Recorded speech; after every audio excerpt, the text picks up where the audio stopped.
presentation of Fox Sports. We are Black. We are South.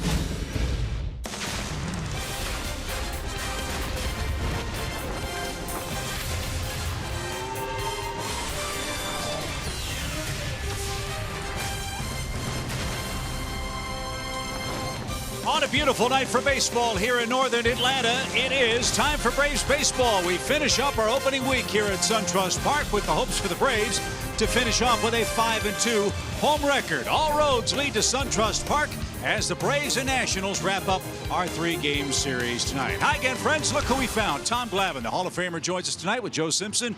I'm Chip Carey. A real treat tonight for Atlanta. We've got R.A. Dickey and Steven Strasburg. But, fellas, more importantly, Atlanta's offense is back. They've got Matt Kemp coming back into the lineup tonight. That'll be a big shot for the lineup. Matt got off to such a great start. He was 8 for 16 before he strained a hamstring. But get this, he did all that damage against some really good pitchers. Syndergaard, DeGrom, Harvey, all those guys in New York. Then Ivan Nova in Pittsburgh. So what happens when he comes back tonight?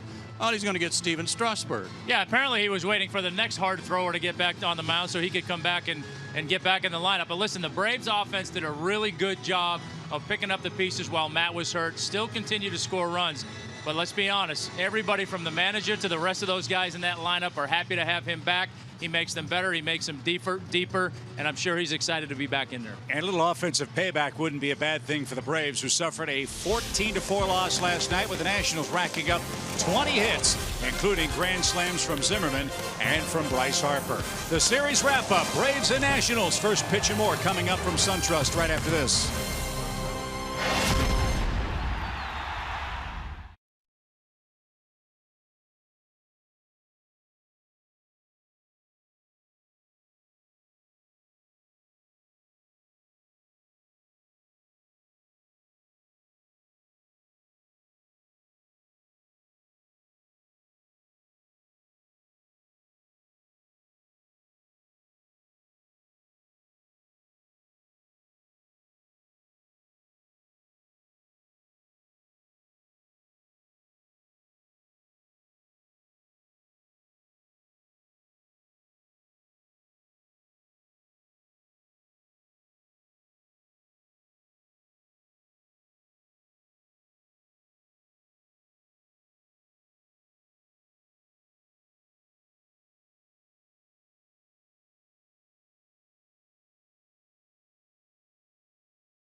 The ATL rolls on here at SunTrust Park. 3 teams over 30 days with the Braves, Hawks, and Atlanta United all month long.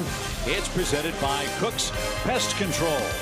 Braves looking for their 5th win on their inaugural homestand and their first victory over their division rivals, the Washington Nationals, who lead the East by a game and a half and enter play tonight with a 9-5 record. Some changes for Atlanta tonight. We mentioned Matt Kemp is back after missing 10 games with a hamstring issue.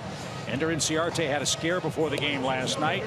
He stumbled on the concrete beyond the center field fence, but is good to go tonight. Nick Markakis joins him in right. Freeman, Phillips, Garcia around the horn, with Jace Peterson making his first big league start at shortstop.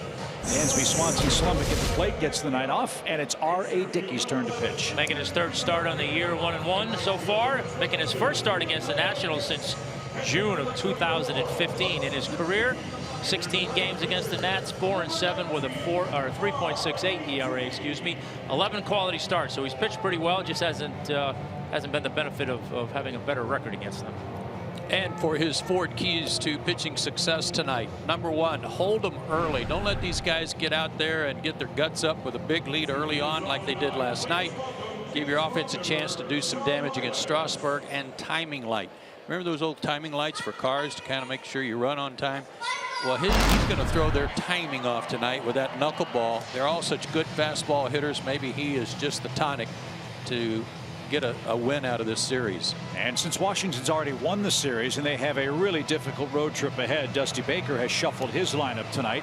The starting 9 for the Nats, presented by Toyota. Adam Eaton leads off. Wilmer Defoe moves to the number 2 spot. Harper and Zimmerman 3rd and 4th. Rendon 5th. Wieters 6th. Michael Taylor gets the start in center field.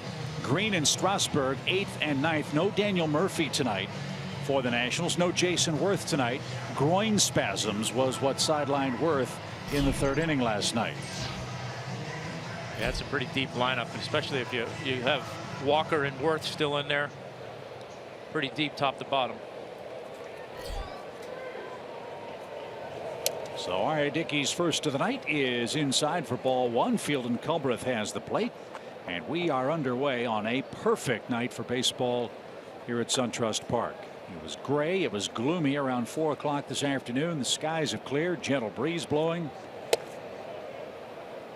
Chamber of Commerce weather for the homestand wrap up. Eaton's had a good series. He's 3 for 9, batting .327 overall on the year. And he took a strike. Scouting reports I had on him were they all fit him to a T. Battles at the plate, scratches out contact, tough out. Sprayed toward left. First chance for Kemp, and Matt runs out of room. And Eaton back to the box with a 2-ball, 2-strike count. So an early test of the hamstring right there for Matt Kemp, who said moments ago on Braves Live he wouldn't be back if everything wasn't 100%. And that is great news. And he won't have the weather problems tonight that he had in Pittsburgh, where it was in the mid-30s. It's 77 degrees at first pitch. Jace's first chance, and just in time to get Eaton, who flew down the line. There's out number 1. There's been a lot of casual throws from the Braves infielders in this homestand. This is another one that was very nearly legged out by Eaton. This team runs out everything. Eaton, Rendon, those guys are tough to beat to first base. You better not lollygag. Yeah, that was a little too close for comfort there on a routine ground ball. Wilmer Defoe's had a nice series for Washington. He's 3 for 8, lays down a bunt. Adonis charges, fires, and a stretch by Freeman got his man. Good play. And R.A. Dickey almost ran over Adonis trying to field that baseball. 2 out. That should have been a base hit. That was a beauty. And Adonis has been making that play with regularity. Good stretch by Freddie. I always thought Chipper was as good as it got when it came to that play. But Adonis has been making it look easy. Well, speaking of making things look easy, Bryce Harper has been a one-man wrecking crew in this series. 6 for 7 with 2 homers, including a grand slam. And the question that everybody was asking around the ballpark, in the press room, the scouts, how do you pitch a red-hot Bryce Harper? Carefully. Well, whatever scouting reports or you have or things you want to do, I think that kind of gets thrown out the window with R.A. You know, I mean, he's just it's going to be different, obviously, with the knuckleball, but you know, still want to try and stay out of the middle of the play as best you can. 1 ball, 1 strike. That's why the timing light key was in there, because there's no way to time him. We know that Ryan Zimmerman's been locked in too with that high leg kick and everything. This will throw it off.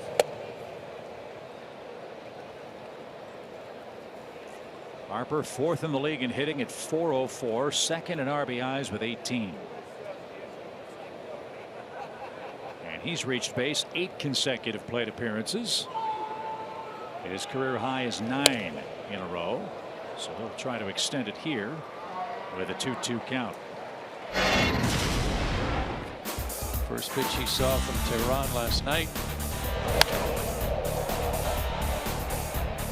Into the bullpen. Then after he got brushed back, launched that one. Bouncing ball, Freeman's got it. Dickey to the bag, and R.A. works a 1-2-3 first. He held him early, one of Joe's Ford keys. Here come the Braves against Strasburg in the first.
The first, here's Brian Snitker's Toyota starting lineup.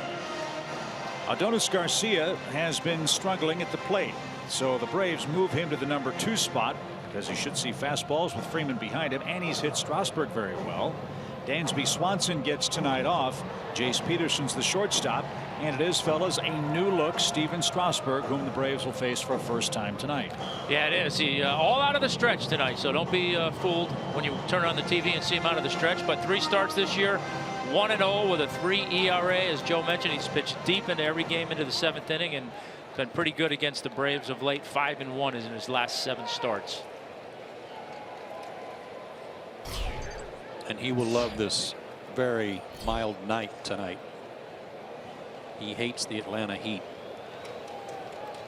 Ender Inciarte's hit safely in 7 of 8. And takes a 95-mile-an-hour fastball from Strasburg.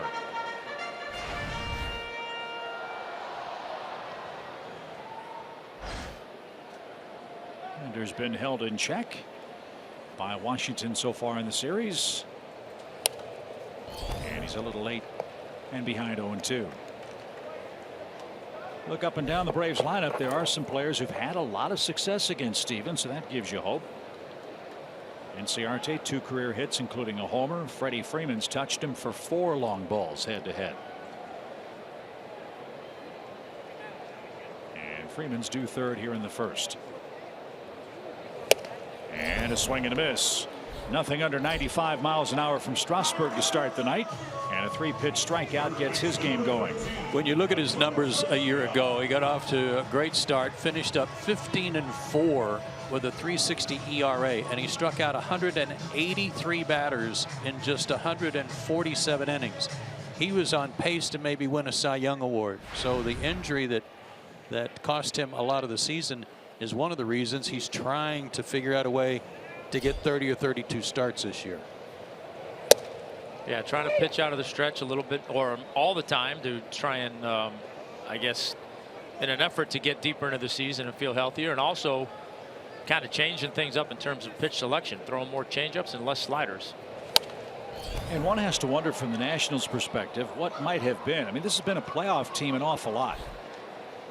And for a Washington franchise that's gone to postseason play 3 times in the last 5 years, you know how many playoff starts Steven Strasburg has made? 1 during that time. And of course, the Nationals have been bumped out far earlier than they anticipated. So they're counting on this guy to have a healthy, successful year, something that's been rare for him. I want to inject something there, that one of the reasons he only has 1 is because they made that decision not to let him pitch 1 postseason. Remember? That's correct. They sat him down, which was not real popular among their team. That was when he came back from the Tommy John surgery and the innings limit, the very controversial innings limit. He's had 1 major league season of 30 or more starts and 200 or more innings.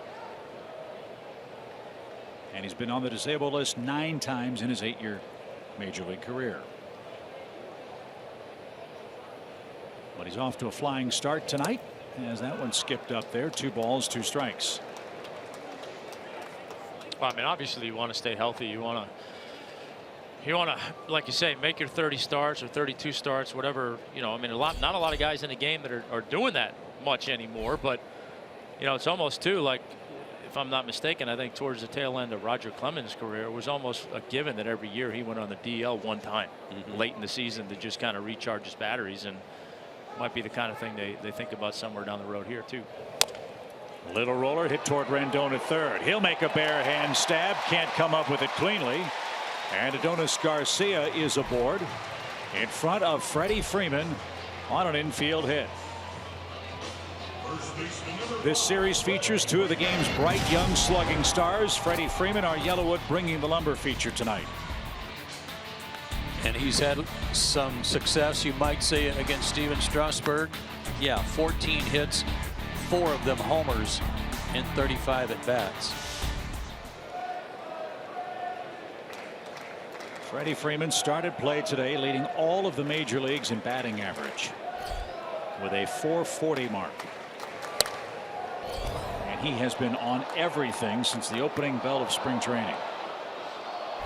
He's 11 for 17 on this homestand with 3 of his 6 home runs. I think this matchup will be interesting to see just how much Strasburg will go to his off-speed stuff in an attempt to get Freddie's timing thrown off.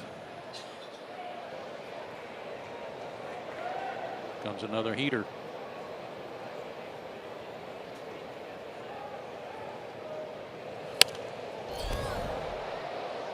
He saved a little extra for Freddie, hasn't he? That one was 98 miles an hour.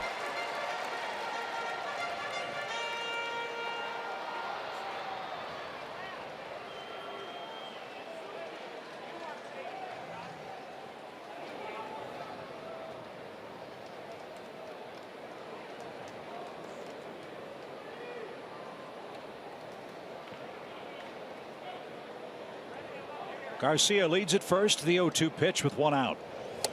And a swing and a miss. I think that was the changeup there.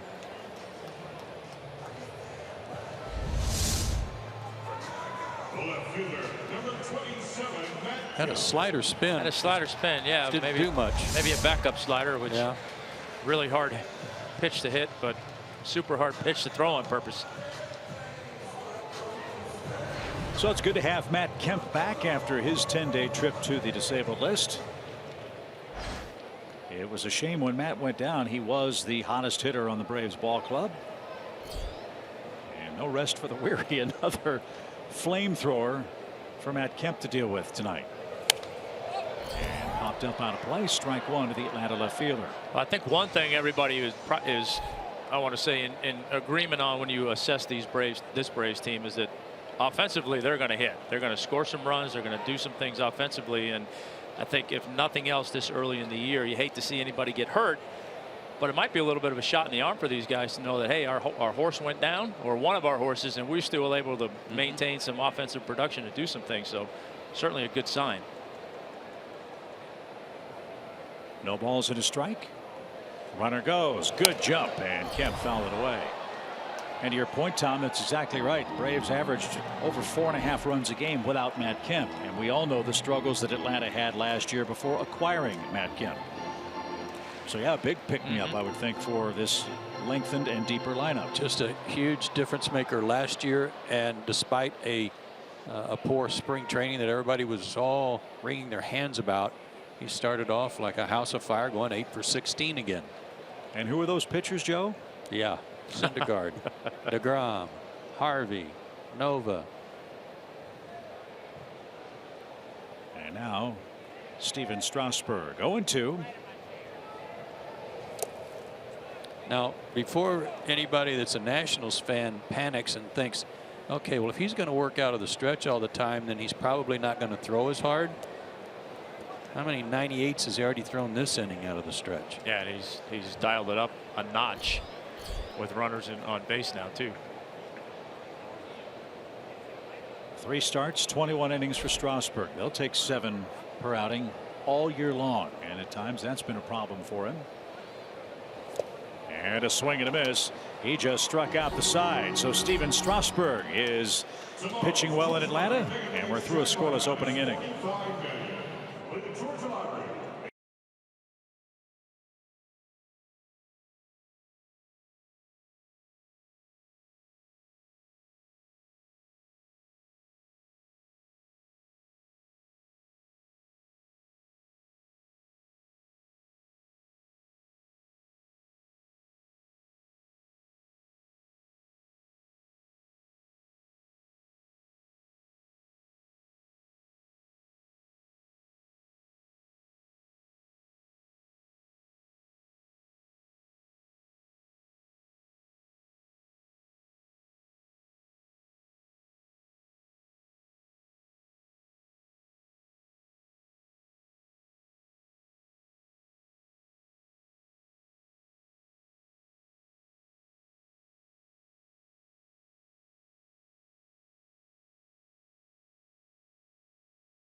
Academy Sports and Outdoors, official sporting goods retailer of the Atlanta Braves. Time for the second inning at SunTrust Park. No score. Game 3, Braves and the Washington Nationals. Ryan Zimmerman will lead off, and he's another Nat that had a gigantic game here last night.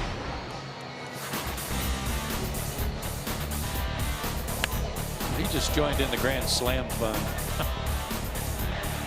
Taking that high fastball offering from Ian Kroll the other way.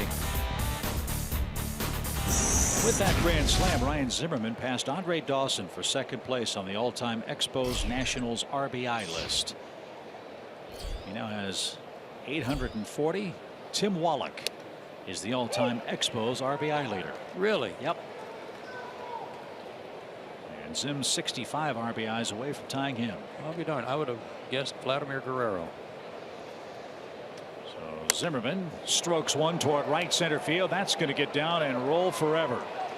Zimmerman will stand at second. That's the first Washington hit. It's a leadoff double, his 6th double of the season. I can't swear by this with respect to how the pitchers want to pitch this guy, but I really think he likes the ball away from him. He likes it where he can, on that high leg kick, get his arms extended. Yeah, I mean, it seemed, I obviously have seen him play a little bit, but over the years, it seems to me the balls that he really seems to hit hard and smoke are kind of to that right center field gap. you know, you put him in the same category as Strasburg with Nats fans. They want to see a year with him staying healthy. True. Well, he's off to a great start, and Rendon's starting to heat up. Rendon's 3 for 9 in the series and batting .226 for the year.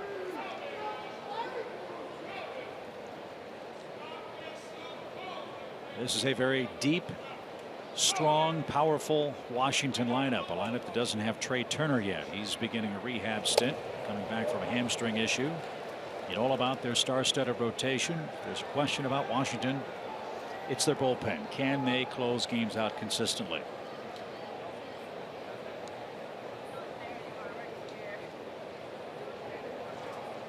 One ball, one strike for Rendon.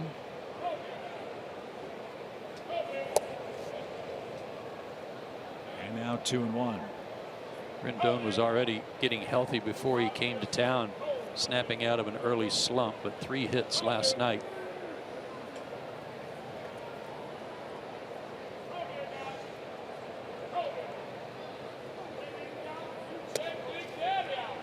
Nice stab by Suzuki. It's 3-1. It's kind of what it is. Although that was not a knuckleball. No, two-seamer. Ran a little bit.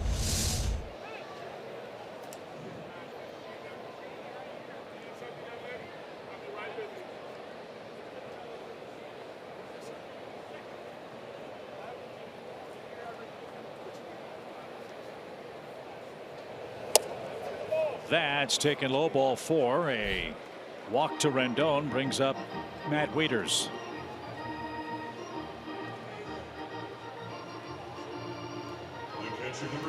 R.A. had an excellent outing against San Diego in his first start at SunTrust Park. 6 innings, 2 runs, 1 walk. Struck out 6. Wieters had a hit last night. He also walked and scored a run. Standout player with the Orioles, and the 22nd player to play with Baltimore and the Washington Nationals.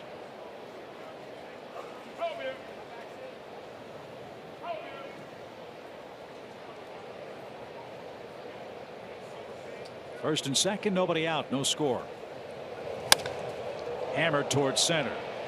Bodender is there and makes the catch. Zimmerman will tag at second and move up to third. Rendon scampers back to first. One man is out. Washington runners are at the corners. Center fielder number 3, Michael Taylor. And here's Michael Taylor.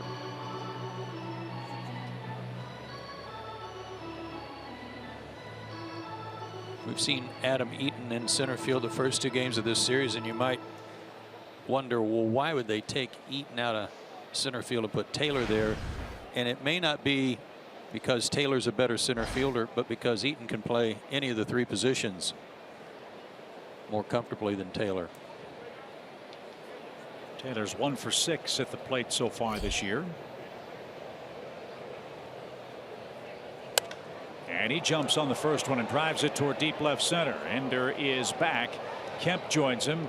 Inciarte makes the grab shy of the track. Both runners are going to tag.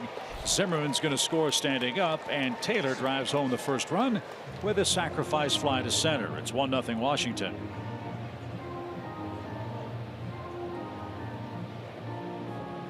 His first RBI of the year.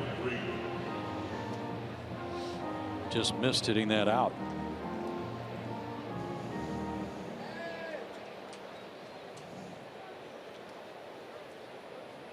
So Grant Green out of Fullerton, California is the batter. Former first-round pick with the Oakland A's. He got to the show in 2013 with Oakland, then went to the Angels. Last year, 18 games with the Giants where he hit .261 and had a homer and 7 RBIs.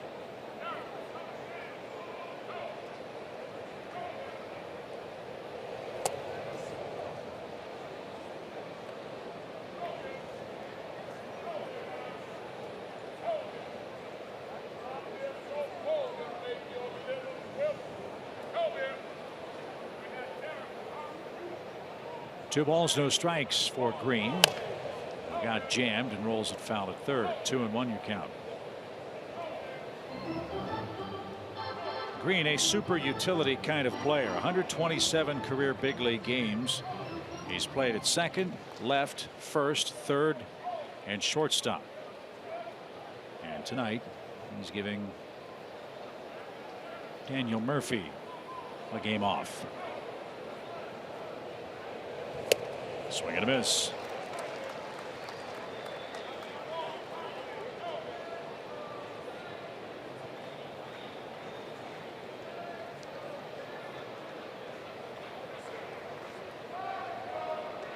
RA's ready. Rendon a big lead at second. Now the 2-2 is cut on and missed, and that'll retire the side. You can live with one. A leadoff double by Zimmerman, a sac fly by Michael Taylor.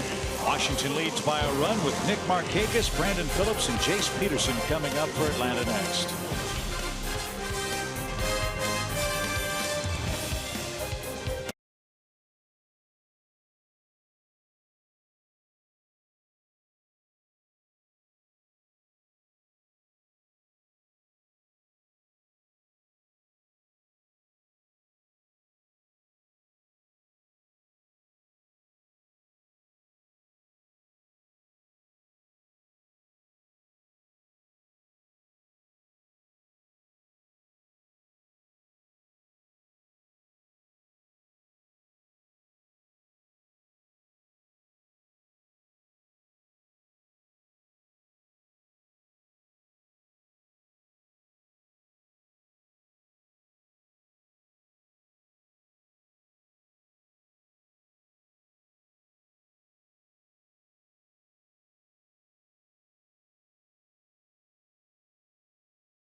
Nats, bottom of the second.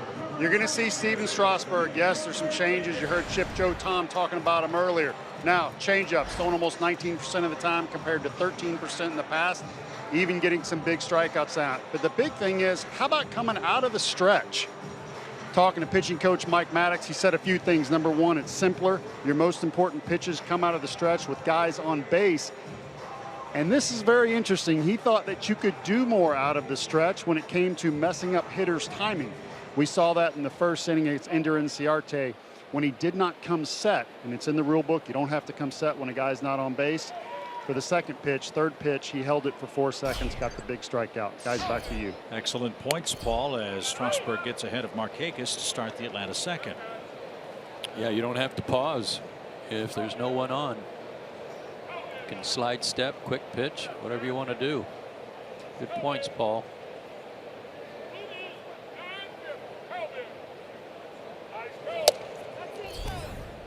Tommy, correct me if I'm wrong, but you guys, when you'd have your side sessions in the bullpen, you spent a large portion of that working out of the stretch, right? Oh yeah, absolutely. At least half the time, because exactly like Mike said, you're generally speaking, your most important pitches, your high stress pitches are out of the stretch. There's a shot into center field by Nick Markakis. That was chasing C.B. Buckner, who got out of the way.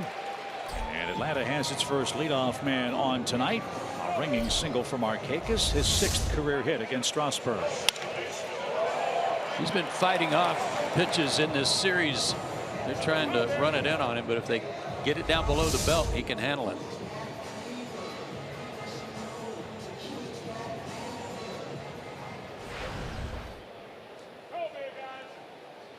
Brandon Phillips off to a good start at the plate.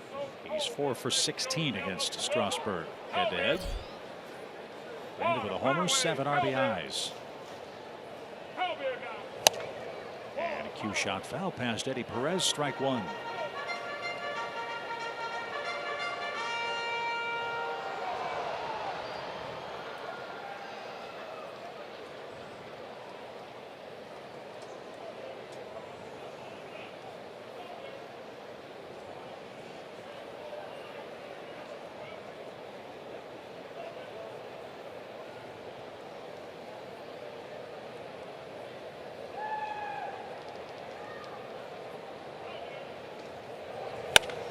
A base hit to left. Strasburg missed his spot. And Atlanta's in business. 2 on, nobody out. Wieters wanted that pitch inside, and it looked like it was right down the middle, and Brandon didn't miss it. One of the things, talking about timing, is like Brandon with that bat waggle. You catch it just right where he's getting in a good rhythm with his swing. Doesn't matter how hard you throw it, especially when you put it in that spot. Jace Peterson playing shortstop tonight for Dansby Swanson. First career game for Jace at shortstop, but he did play the position a lot in spring training. Braves envision him as a super utility guy. Seen action in left field this year. And now shortstop. And down and in, ball 2.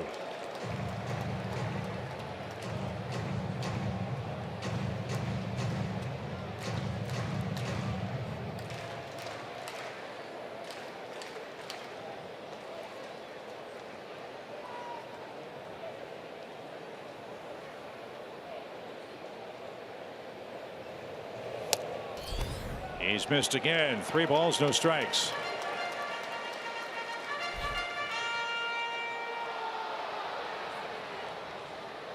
Feel of that cap already starting to soak through for Strasburg. It was a muggy start to the game. Not much wind blowing at SunTrust tonight.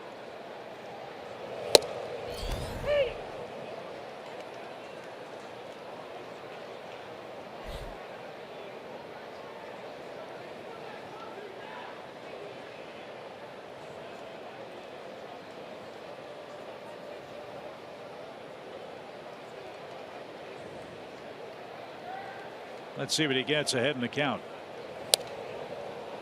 A fastball, and he fouled it back. 3-2.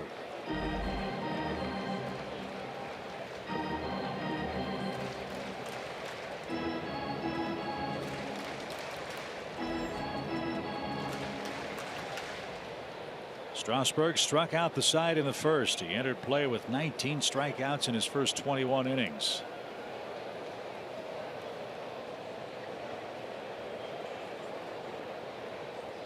Markakis and Phillips lead the pitch. He is outside. They're loaded.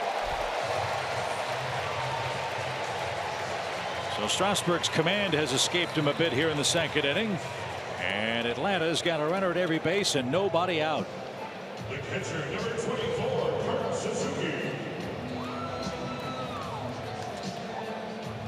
Yeah, coming in with those 19 strikeouts, only 5 walks, Chip. So his command has been very good out of the stretch. And let's face it, he's got a really good fastball tonight when he wants it. So no place to put Suzuki. Bases loaded. Nobody out.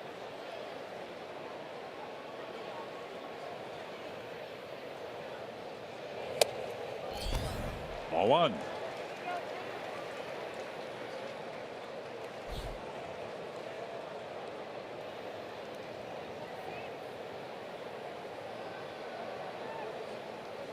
Interesting how when the pressure ramps up, the averages rise too.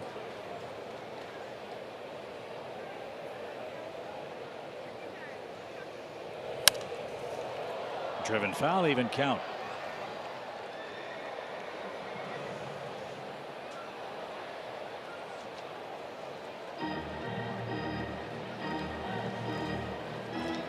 Braves as a club batting .250 this year with runners in scoring position.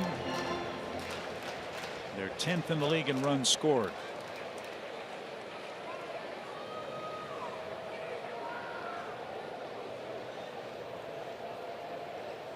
It's 1-0 Nationals, even count. And out of play. Well, the infield is back, so Kurt's been around long enough to know that if he can just put it in play, he's going to tie the ball game up. He certainly wants a base hit and put the Braves on top. The last thing he wants is a strikeout. Kurt has a plate appearance I should say, has been to the plate once with the bases loaded this year, and he walked.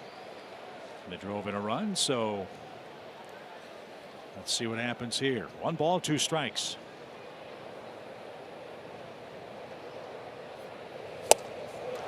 Swing and a miss.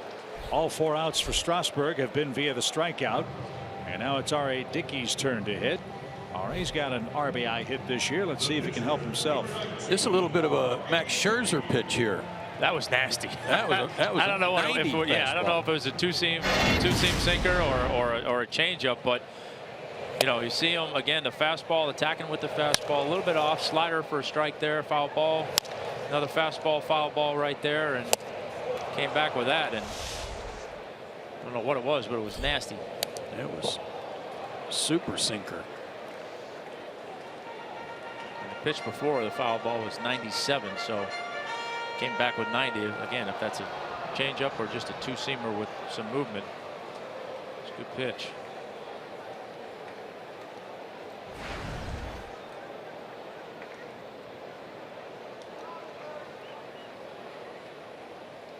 Couple of hits, couple of RBIs for R.A. Dickey.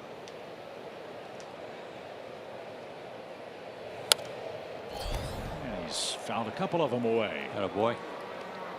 But it's 0-2.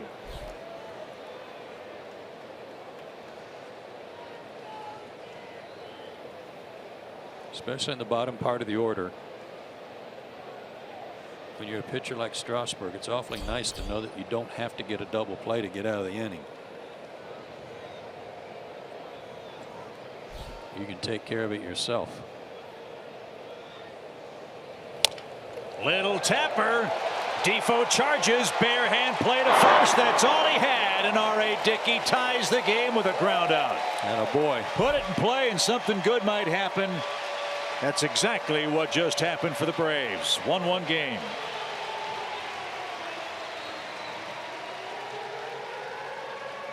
Well, with Tom here tonight, his opening night, of course, you would know that an athlete would step forward. Oh, I mean, absolutely. You know, sometimes you got to take matters into your own hands out there.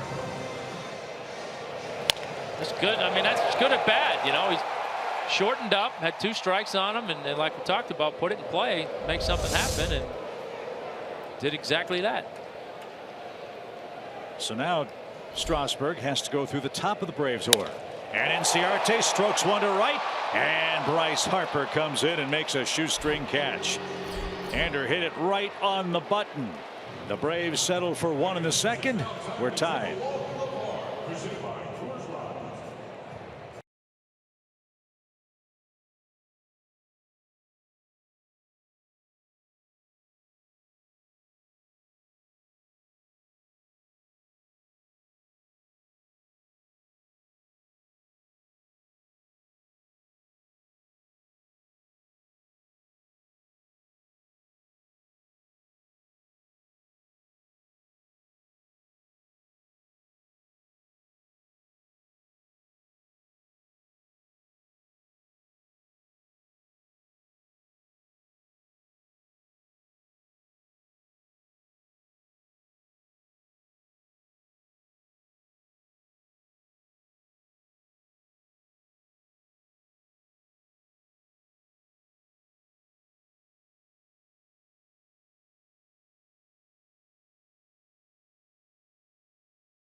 SunTrust Park. Good matchup tonight. Braves and Nationals. Strasburg versus Dickey. And with our score tied 1-1 in the 3rd inning, it's time for tonight's Cold Hard Facts, brought to you by Clean Crisp Coors Light. Hasn't gone the Braves' way over the last 21 games. No, that's a little lopsided. Start doing something about that.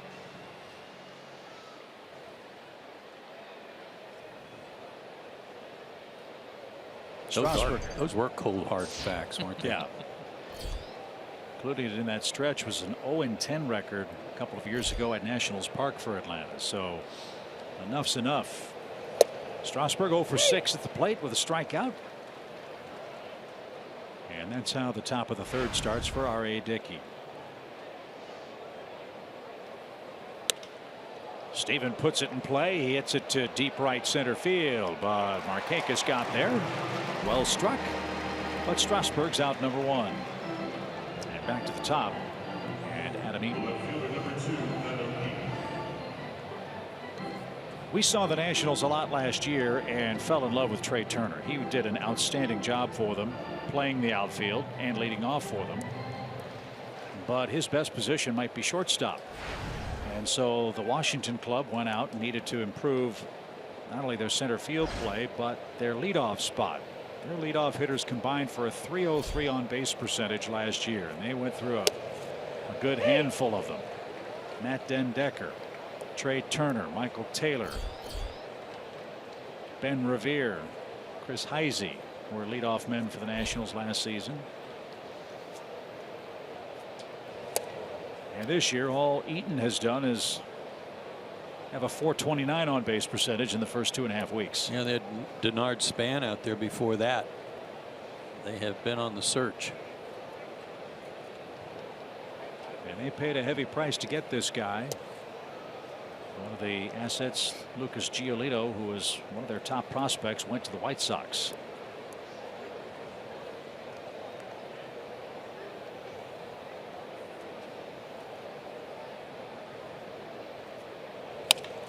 Bounding ball to first. Dickey handles again, and a perfect feed from Freeman. 2 up and 2 men down. R.A.'s retired 5 straight. He's getting his sprint work in. Shortstop number 1, Wilmer Defoe. 42 years old, 6'3", 215, out of Nashville.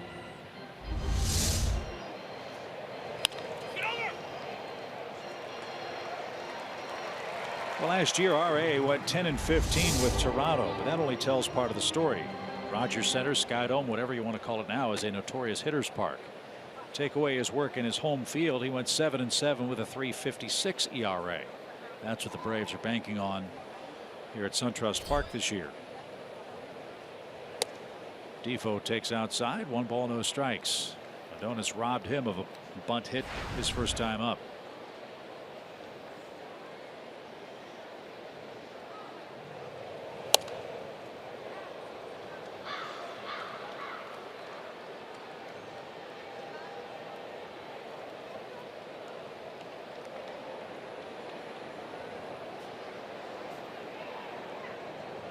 Another great perspective. To third. Garcia had his man played perfectly, and a strike to first sets down Washington in order on only 9 pitches. Freddie Freeman's due second in the third. We're tied at 1 apiece.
Premium is back and better than ever. Watch every out-of-market regular season game live on over 400 supported devices. Plus, get a free subscription to @Bat Premium, the #1 app for live baseball.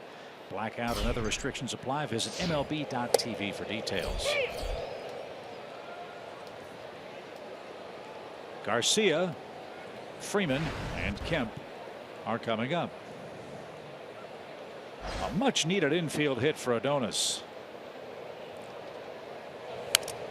who entered tonight's play 4 for his last 45 against a right-handed pitcher. And earlier this year I asked Brian Snitker about how he sometimes will make up his lineup card, and he said in the old days sometimes Dale Murphy would struggle, and the immediate thought process would be to drop a guy to the 8th spot to quote-unquote take the pressure off. He said Bobby Cox used to hit guys second when they were having trouble at the plate because of who's hitting behind that 2-hole hitter. In this case, it's red hot Freddie Freeman. Yep. Right. That, and sometimes your situations become a little different than just trying to plant on that back foot and spin on it, trying to hit the ball out of the ballpark. Sometimes you're asked to hit the ball the other way, handle the bat a little more. And Adonis's head-to-head luck against Strasburg means you might have another runner or two on in front of Freddie Freeman if things go well. Adonis now 7 out of 14 in his career against the Nationals righty. And here in the third, he's got a 1-ball 2-strike count.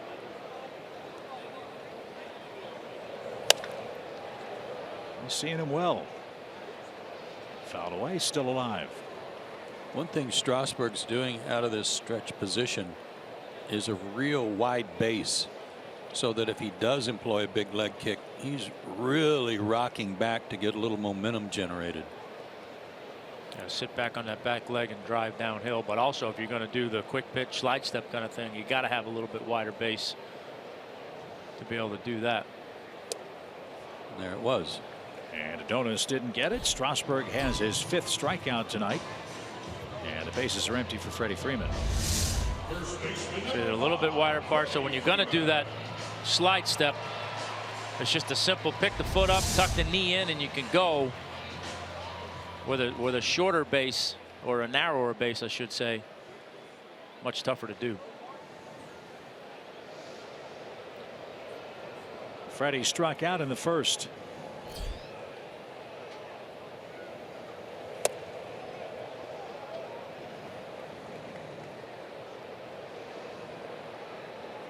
Freddie set an Atlanta record, reaching base in 12 consecutive plate appearances. The 12th was a home run. Previous record was 11 by Jeff Burrows. He's had a great series. Well, he's now first in the league in batting average. He's first in on base percentage, second in total bases, second in hits. And this is not just a 2-week sample size. This goes back to August 2nd. 1 ball, 1 strike.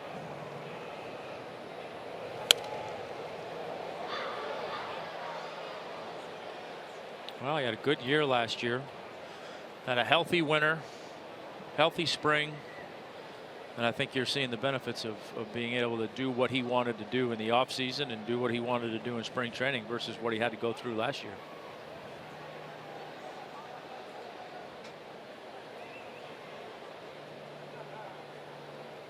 Now the 1-2 pitch. Freddie reached for that one and bounced it towards Zimmerman. He'll flip to Strasburg at the bag, and there's the second out. Not as dramatic an infield shift for Freeman in that at bat. Defoe was on the third base side of the second base bag. They did not have 3 defensive players on the right side, which has been the customary shift when Freddie's up at the plate. So we'll keep an eye on that his next time up. 2 quick outs for Matt Kemp.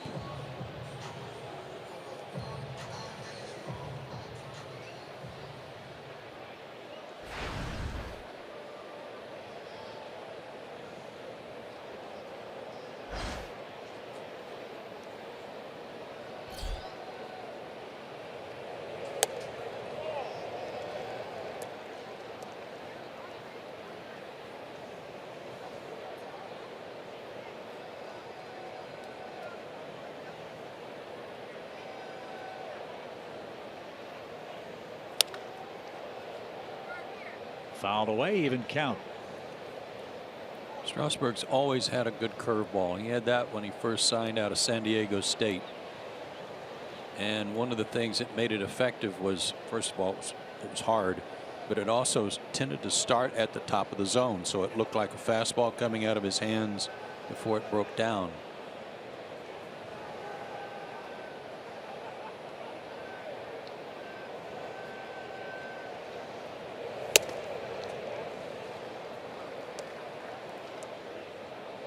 Nationals' fortunes changed when they had back-to-back #1 picks, and Strasburg and Bryce Harper were the two choices. They also had the 10th pick in the draft the same year they took Strasburg, and they took Drew Storen, who had a nice run in the bullpen for Washington. 2 balls, 2 strikes. That is good fortune when you're a team that was bad enough the year before to earn the first pick and have those guys waiting. Matt fought it off and stays alive. It's still 2-2.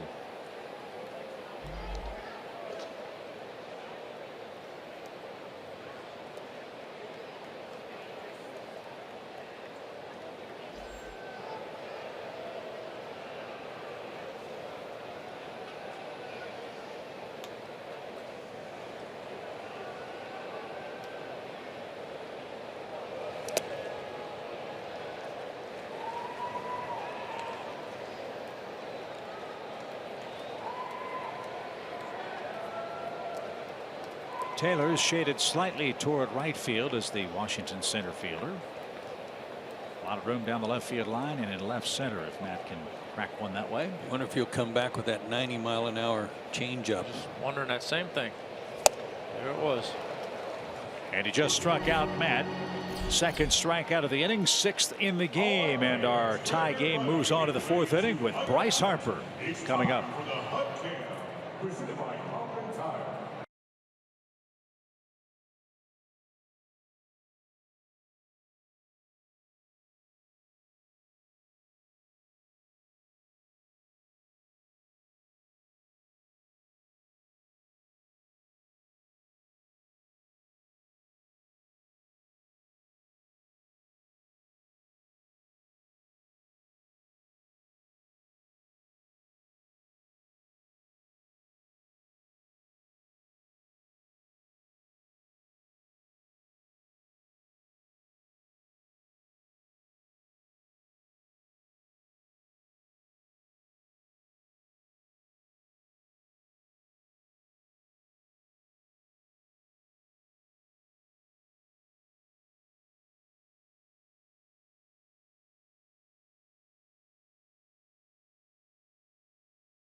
For the 4th, Bryce Harper's coming to the plate, so if you're worried I'm going to make you feel a little better, here's why. There is so much to do at this new SunTrust Park. It is incredible. You can climb rock walls. You can take golf lessons from Faldo, even play whack-a-mole. Front shoulder flew open, that's okay. Eye black, and then, you know, if teenagers talk to you, you can push them back. The tomahawk chop, there's so much going on, I can't even speak to all this. Had an absolute blast. I may have to go on the DL. Just remember, when you come to the park, bring your Advil, guys. A lot of fun. You don't even have to like baseball to come here and have a blast. Back to you. Great job, Paul, as Bryce Harper starts the 4th and takes outside ball 1. Paul got some frequent player miles in this week, Tom. Yes, he did. He's doing a great job out there. Happy to see his hammy didn't blow out and his shoulder was still attached today.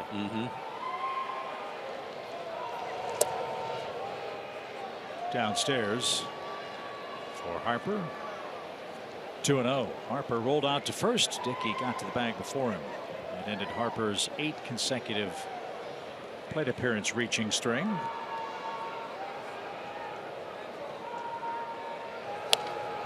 Popped up. Suzuki near the Washington on deck circle is there with Adonis Garcia, and Harper's 0 for 2.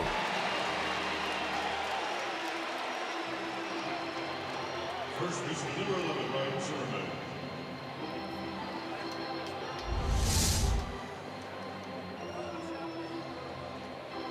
That one was coming back on Kurt, but right in the web. Of course, he's got that big old basket glove too. That ball was a long way up.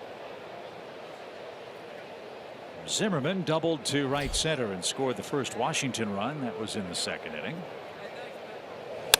And he hits a bolt to third. Adonis diving play, scrambles, fires to first. Good play. Goodbye Zimmerman. 2 out.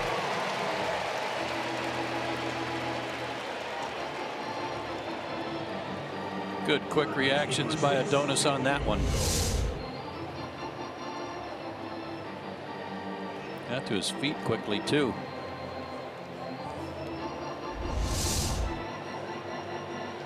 Eight up, 8 down for Dickey. The last national to reach is this man, Anthony Rendon, who walked in the second inning.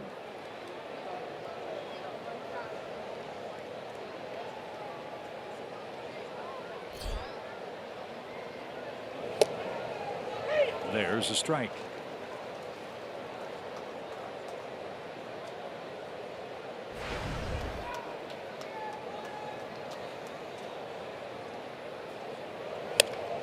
Little pop. Jace goes out. Kemp comes in, won't get there. It's a soft single for Rendon, his first of the night, and it comes with 2 outs.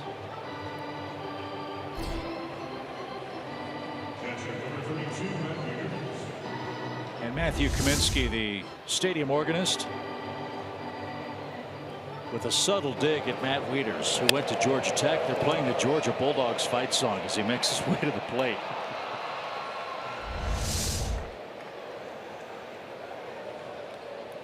Anything Matthew can do to rub it in, I'm all for it. Right?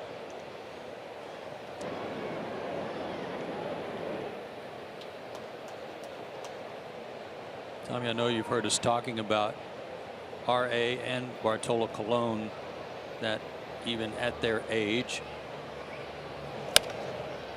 which is a mere child to me, they're both very good defenders. They field their position. They are in good positions to field their position, I think is what I'm trying to say, and handle it real well. Yeah, no, they're kind of old school guys in the terms that they help themselves out on the field in terms of positioning and making the right plays and doing all that. And you know, as much fun as Bartolo has when he's swinging the bat, he's pretty good at laying down a bunt when he has to, which is the most important thing as a pitcher. So you know, those two guys I think are going to be great examples for the things that you can do beyond making pitches to help yourself win games. That caught a corner. Wieters behind, 0-2 now. Travel day for both clubs. Washington heads to New York to open a series with the Mets. We fly to Philadelphia and see the Phillies for the first time tomorrow night. And the Mets and Phillies are playing tonight. First, the 0-2 pitch to Wieters, and it's fouled away. Crazy game in New York. Phillies 5, Mets 4. The game's in the 4th inning. The story there is it's Aaron Nola against Noah Syndergaard, and already 9 runs have come across in the first 3+ innings at Citi Field tonight. Wouldn't have thought that.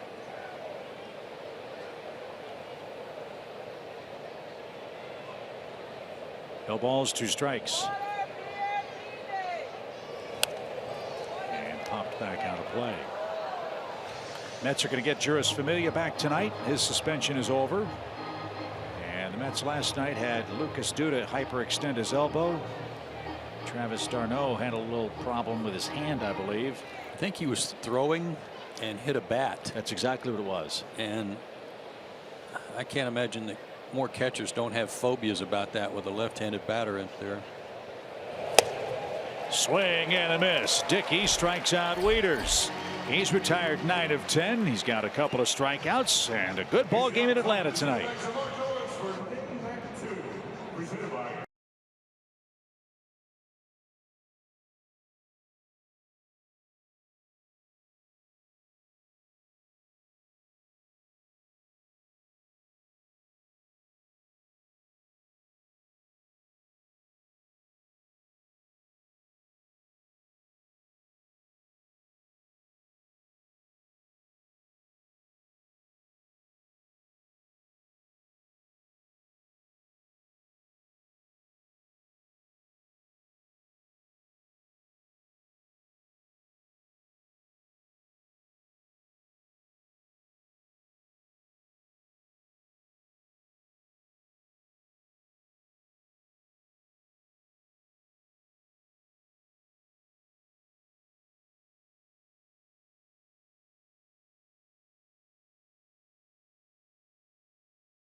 Fourth. And Braves fans, get your tickets today to get your seats for your favorite theme nights and gate giveaways during the inaugural season at SunTrust Park. You don't want to miss Bartolo Colon's bobblehead night, Star Wars night, and many more. Go to Braves.com/promotions and get all the details.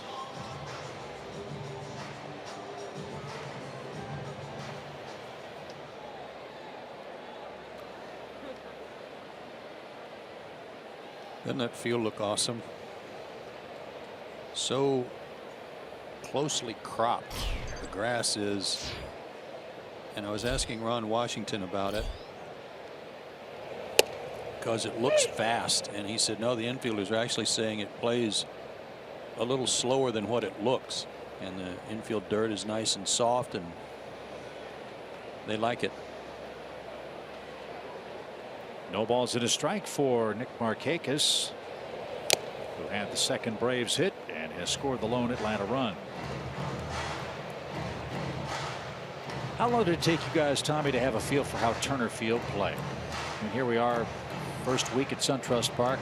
I've thought that first few weeks it's a home field disadvantage because you don't really know all the quirks of your new field.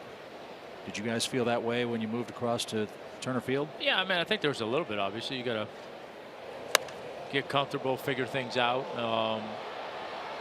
You know, I think overall Turner Field certainly was a pitcher's ballpark. A little less so in the summertime. You know, the ball jumped a little bit better. You know, from the gap down the line in the summertime than it did this time of year. But yeah, I mean, I think like anything, it takes a little bit of time for you as the home team to understand the quirkiness or the newness of your new home. Sharply hit to short. Defoe's got it. Markakis is the first out. One thing we've noticed immediately in this park is, generally speaking, it's been very breezy here, and the ball has traveled. It's carried. Already 15 homers in the first 6 games at SunTrust Park. That's 2.5 homers a game. Last year there were a total of 130 homers hit at Turner Field by the home team and visitors alike. So some people have said, well, it's like the new launching pad, SunTrust Park. It seems like it's going to be a hitter's ballpark. You know, again, as much as the ball is flying out of here right now, like we said, in the summertime, it's going to be even more so. Brandon Phillips drives one toward left. Eaton's not going to get that. That'll roll into the corner. And Brandon Phillips jumps on a first pitch and snaps Strasburg's streak of 7 straight hitters retired. Brandon's 2 for 2, and he's the go-ahead run. That's 2 pitches he's ambushed. Let her high fastball, and he was geared up for it.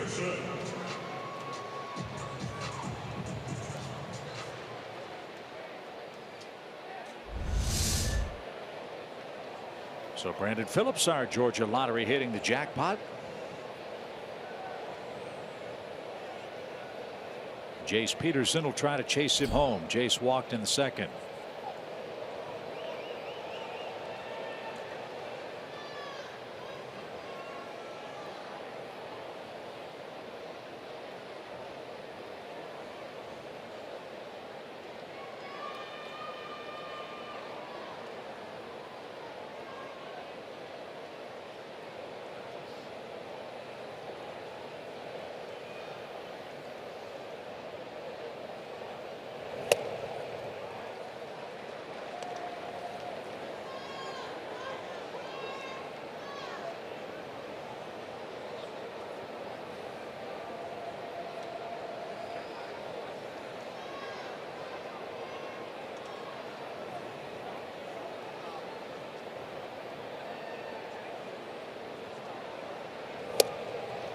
Inside corner, perfectly placed.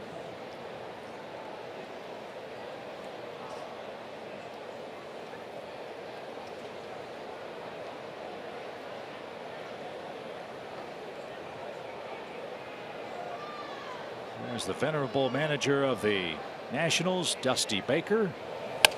And a ground ball right side. Green kicked it, picked it, throws late to first, and everybody's safe.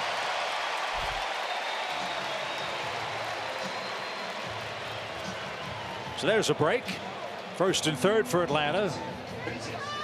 And Peterson records an infield hit on this play. You'll take that. Sometimes infielders are quick to go to the ground. They try to get a little lower to try to block balls that are getting to them, maybe to their left or right. And sometimes they go to the ground unnecessarily, in my opinion. So the Braves have 5 hits through 3 1/3 innings tonight. Let's see if Suzuki can bring home Brandon Phillips for third. He struck out with the bases loaded last time up.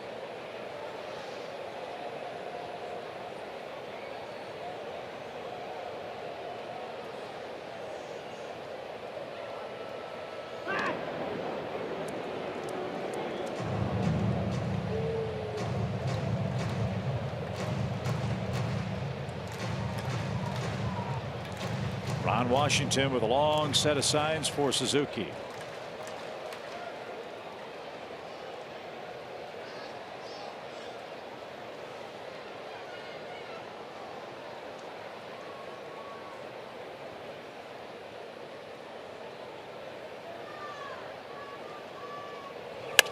Fly ball hammered towards center. Taylor sets up. There's the catch. Phillips tags. He's coming home. Throw to the plate. Will be late. Suzuki makes contact. A sac fly puts Atlanta in front.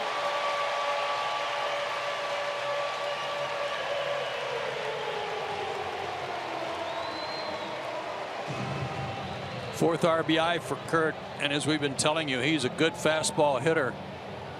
That wasn't a bad throw from Taylor.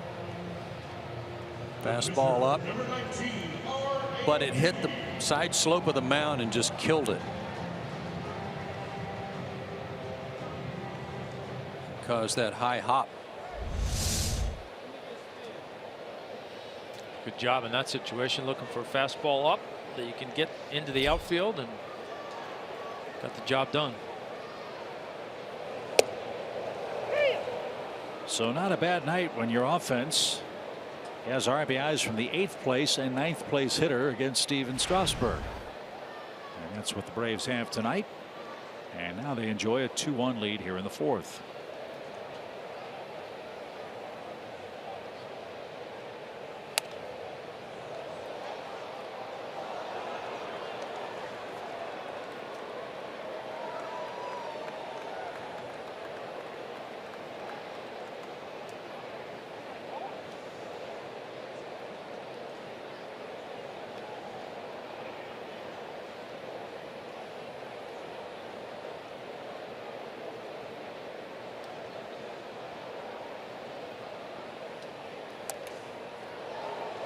R.A. fought it off.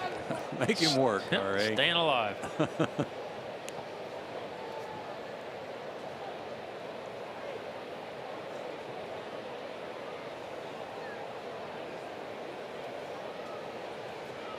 Braves are on top of Strasburg and the Nationals thanks to RBIs from their 8 and 9 hole hitters tonight.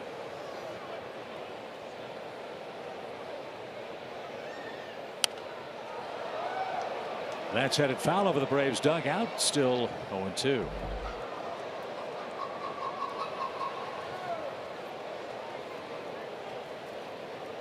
Both of these pitchers tonight hit pretty well.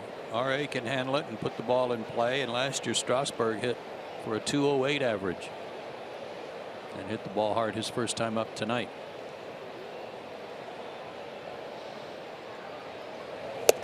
And a swing and a miss. Retires the side. The Braves got him over and got him in the 4th inning. A sac fly by that man Kurt Suzuki gives Atlanta the lead.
Trust Park Friday, May 19th, the first bobblehead giveaway of the year. The first 20,000 fans walk away with an Ender Inciarte Game Ender bobblehead brought to you by Napa.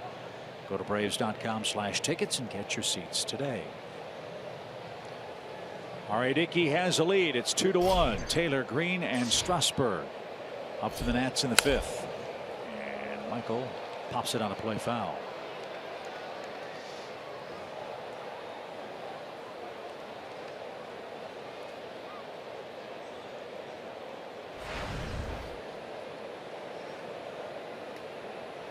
Taylor drove in the first Washington run with a sac fly in the 2nd.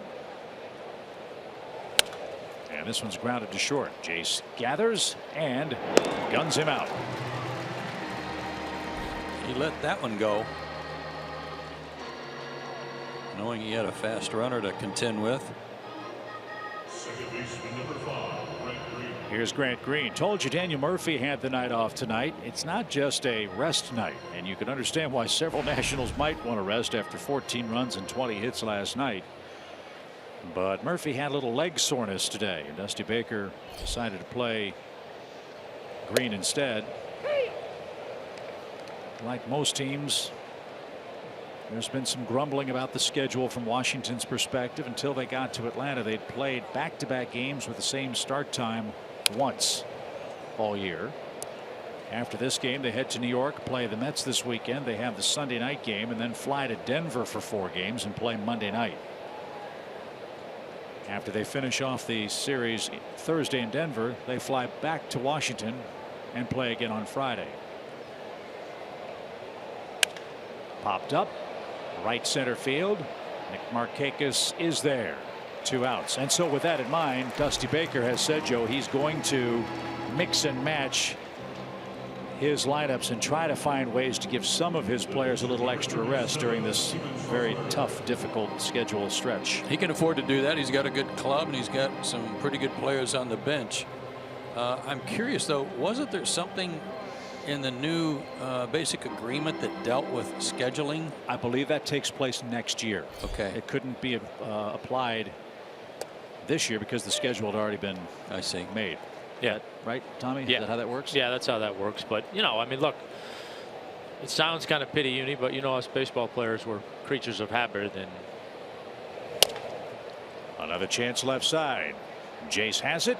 And R.A. Dickey is rolling merrily along. 3 up, 3 down. Top of the Atlanta order looks to extend a lead.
Braves baseball is brought to you by your local Ford dealer and the Georgia Lottery.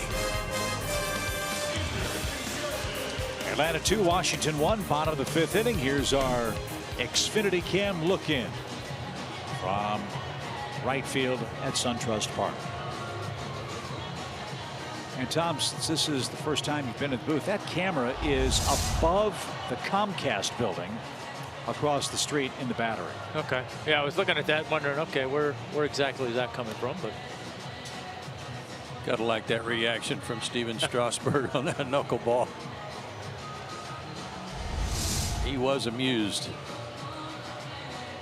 Well, he won't be smiling here in the 5th because he's got the 1, 2, 3 batters coming up for Atlanta. The third man, of course, a red-hot Freddie Freeman.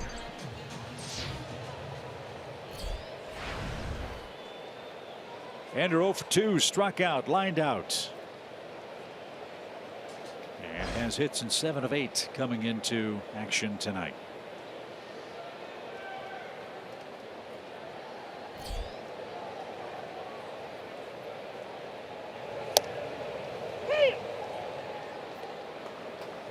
So far, what do you guys think of this new look Steven Strasburg?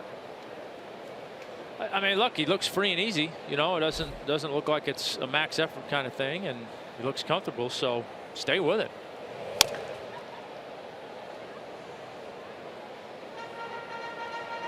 And Joe, I would imagine it's quite an adjustment expecting 97 miles an hour all the time from Strasburg. He looks like he has 3, if not 4 pitches working in this game tonight.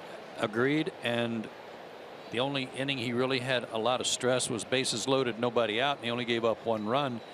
He's really controlled his pitch count, so he doesn't seem to be under a ton of stress tonight.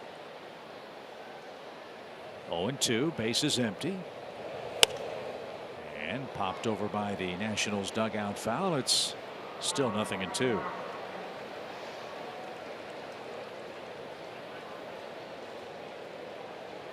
I think that's always, you know, the beauty of this game. We talk about it all the time. I mean, there's more than one way to do things. There's more than one way to be successful, and You know, if he felt like he was unable to repeat his delivery out of the windup, then, you know, hey, hats off for doing something about it. Good at bat for Inciarte. He's fouled off a couple of tough pitches. You'll see another one here as Strasburg works into the Atlanta fifth. Braves did make a couple of roster moves today. You know about Matt Kemp. The other move was Aaron Blair was brought up from AAA Gwinnett. I'll explain the rationale behind that move in a moment. Swing and a miss. Inciarte's strikeout victim number 8. There's that pitching in. I like that. Yeah, that's a good weapon. Yeah.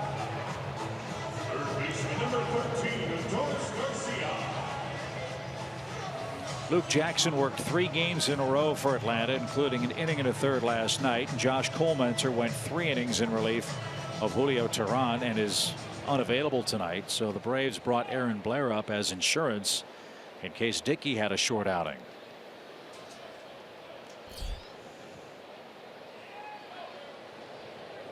So since Jackson was going to be unavailable, he was sent back to AAA, as was Johan Camargo. And for the moment, Blair on the roster, and I assume he'll come with the Braves up to Philadelphia. We'll wait and see. 2-0 to Garcia, who has an infield hit and is struck out. There's Aaron. Nice to see him. I feel bad for Luke Jackson. He was doing his dead level best to save the bullpen last night. Kind of ran out of steam after 3 straight days, but we'll see him again.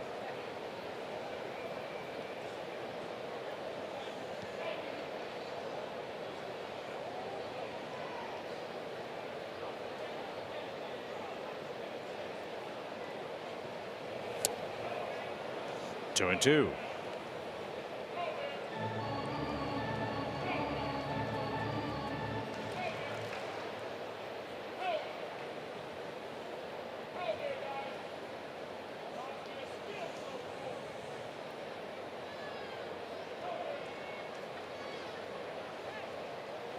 Tell me, when you slide step like he's doing, especially for a power pitcher, is it hard to get your arm in the right position in time? Well, for everybody, I think the key is you gotta remind yourself to get the ball out of your glove. Back to the mound, and that takes care of Garcia. 2 up, 2 down. Paul, Steven Strasburg showed off a nice changeup tonight. He has early in the game, Matt Kemp, and then you saw it there early. He's got the lowest slugging percentage allowed on changeups, guys. He's number 3. Finnegan coming in at 146. There you see it. Cahill at 188. Steven Strasburg, the one to Inciarte this inning was nasty. So he's been very, very sharp with that. And as you guys talked about, mixing in the slide step, then lifting the leg, throwing 98, and then quick pitching you, it's almost not fair. So he's got a totally different new look, and as you guys said, it's working for him. Freeman grounds to second. Green has this one, and it's an easy frame for Strasburg. 1, 2, 3 and out. We go to the 6th. Top of the order coming up for Washington, and Bryce Harper's lurking.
With a 2-1 lead on Washington in the finale of this 3-game series here in the 6th inning. Want to update you on what's happening up in Citi Field tonight. Noah Syndergaard, 9 strikeouts through 5. Normally that's enough in our Xfinity game break for the Mets, but his defense has let him down. The Phillies taking advantage of it for a couple of runs. And then right here, Michael Franco with the RBI double. They had a 5-1 lead, but the Mets have clawed their way back. Neil Walker has gone deep. It's 5-4.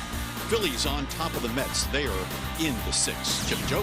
Okay, Jerome, thank you very much. We'll see the Phillies tomorrow night. Bartolo Colon and Jeremy Hellickson will lock up at Citizens Bank Park. Big inning for R.A. Dickey. 1, 2, and 3 on the lineup card for the Nationals here. Eaton, Defoe, and Harper. He protects a 1-run lead, and that's a good way to get it started. Easy play at first, 1 up and 1 down. Dickey's retired 13 of his last 14 Nationals. Timing light. They are all really baffled tonight with a good knuckleball compared to somebody blowing them away with fastballs that they can time and jump all over. Great job.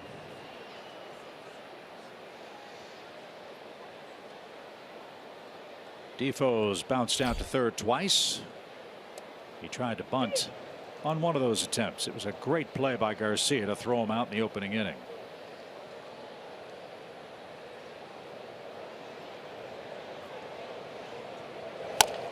Little roller slowly hit toward Brandon. He's got it, unloads quickly. 2 outs. And here's Bryce Harper. He's 0 for 2.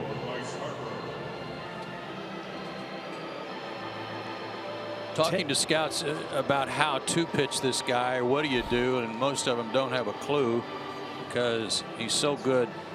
But the scouts that tell me they've seen him when he was struggling, it was because he was trying to pull everything and teams were pitching him soft away, and he was rolling over the top of a lot of pitches and grounding out to the right side.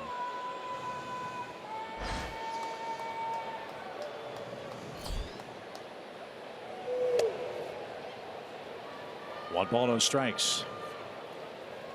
Well, if Harper continues this pace, I think you'd have to put him right at the top of the list of likely MVP winners again in the National League. 2 years ago, one of the seasons for the ages for an offensive player in our sport.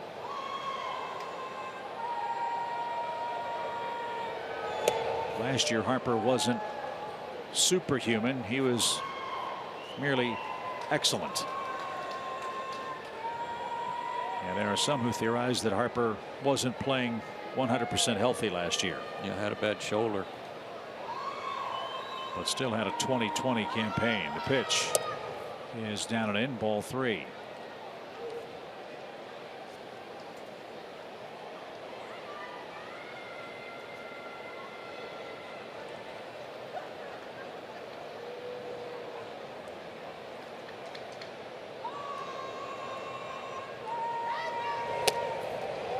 That one caught a corner. I love it. 3-0 knuckleball. Because R.A. knew there was a green light there.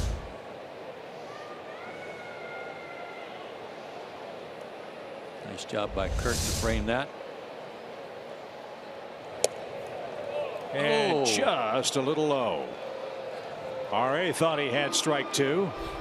And Harper makes his way to first with a 2-out walk. That one may have fooled Fielding Culbreth. Yeah.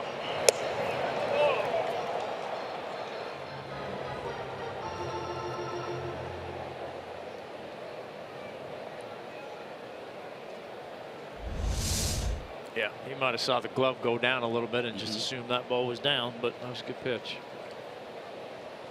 So here's Zimmerman. He's doubled and scored. He's also been robbed at third base. Ball 1.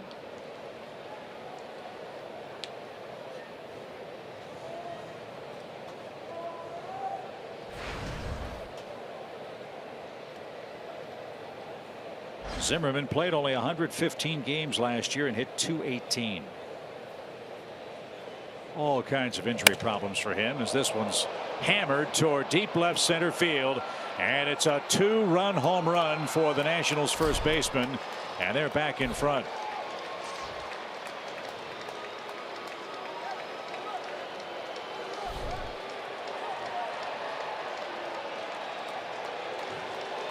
His 5th home run of the year, and the 2-out walk proves costly. Strasburg's back in front. I've always liked watching this guy hit because it's somewhat unconventional with that high leg kick. But you can see there he had his foot down in time to hit it deep. R.A. knew it was a problem. So the Nationals lead 3-2 in the 6th. Here's Rendon. He's reached twice. He's walked and singled. And that's a strike. It's a little bit of Matt Holliday in that swing because of the way Matt raises his front leg up. But he always seems to get the leg down. Watch how high his leg goes up.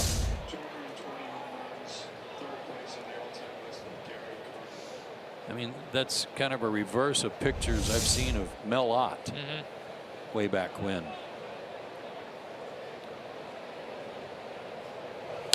So this has been an historic trip to Atlanta for Ryan Zimmerman. We told you he's passed Andre Dawson on their franchise RBI list. That was his 220th career homer, tying him for 3rd place all time with Gary Carter.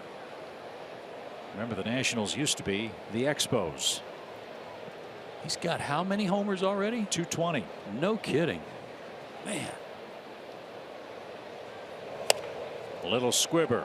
Jace to his left. Fires off balance and just in time to get Anthony Rendon. A 2-out walk and a 2-run homer by Ryan Zimmerman. It's 3-2. Matt Kemp is coming up in the Atlanta 6th.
Bottom 6. Stay tuned afterwards. We'll recap everything for you on the Braves Live post-game show, brought to you by Xfinity.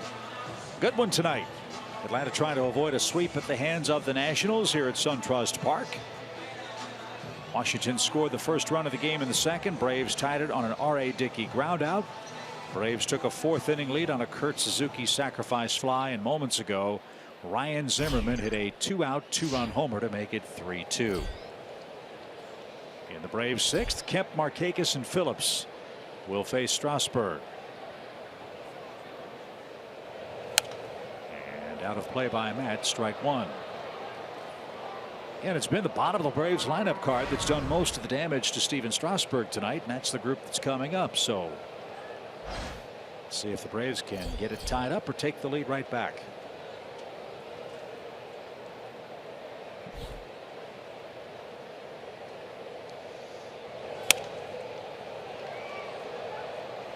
Into the seats, 0-2.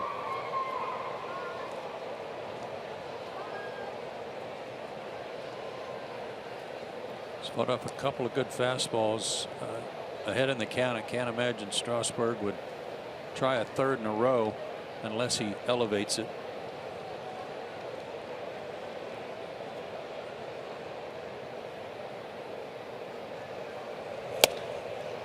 Fastball. 9 strikeouts for Strasburg, who we were told wasn't really racking them up. They were just coming naturally. Tonight he's had a little extra when he's needed it. And he's got Matt 3 times. Nick Markakis singled and scored in his 2 trips tonight.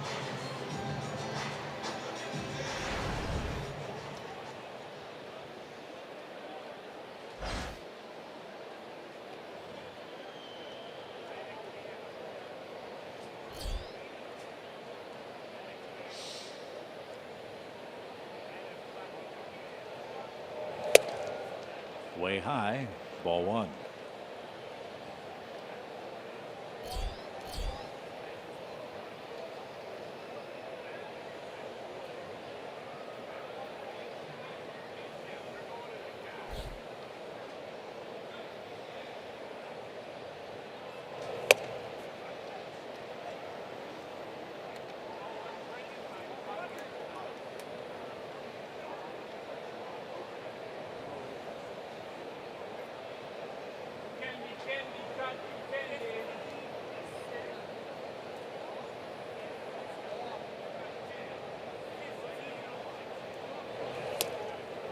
Nowhere near. 3 balls, no strikes.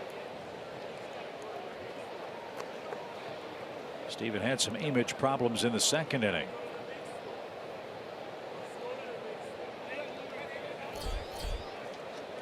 And Brandon Phillips with a perfect night waits on deck.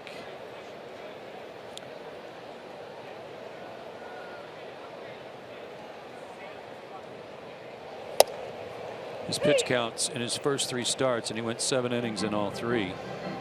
85, then 105, then 111. The last 2 starts came against the Phillies. Well, until they get their bullpen straightened out, I would imagine, guys, their starters are going to be asked to be over 100 if need be on a very frequent basis. Walk to Markakis. That is 2 bases on balls for Strasburg. And here's Phillips. Yeah, nowadays so many teams are constructed with their bullpen to try and shorten the game for the starters. I think you're right. Until they figure out the back end of their bullpen, I think they're going to try as much as they can to get their starters to shorten the game for their bullpen.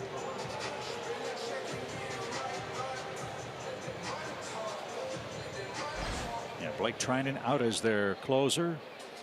Coda Glover and Sean Kelly will share the 9th inning duties for Dusty Baker, a situation he doesn't really like. He likes a preset 9th inning guy. Right now they don't have one. And a shot to center. That's going to be caught by Taylor. Great diving grab to take away a hit for Phillips. What a play. That's a game changer right there. If he doesn't glove that, that might be 2 runs. Brandon might have been able to circle the bases. That's a spectacular play. He's not fooling Brandon tonight, that's for sure. No, sir. I think Brandon's jumped on the first pitch each time. Well, he's ambushed 3 fastballs. Strasburg hasn't been able to retire Jace Peterson tonight. He's walked, and Jace has reached on an infield hit. This one's hit toward left center. Eaton is there, and that will retire the side. Nothing doing in the Atlanta 6th. Still 3-2 Nationals.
Atlanta Braves baseball is brought to you by your local Toyota dealer. Let's go places.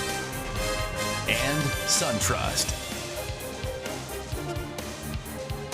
Joe Simpson, Tom Glavine, Paul Bird, and Chip Carey with you from Atlanta. Big crowd at the Chop House. We've seen a good game tonight through 6. Bad news is the bad guys lead. Washington 3, Atlanta 2. R.A. Dickey back to work. Wieters ground ball to first. Freeman's got it inside the line.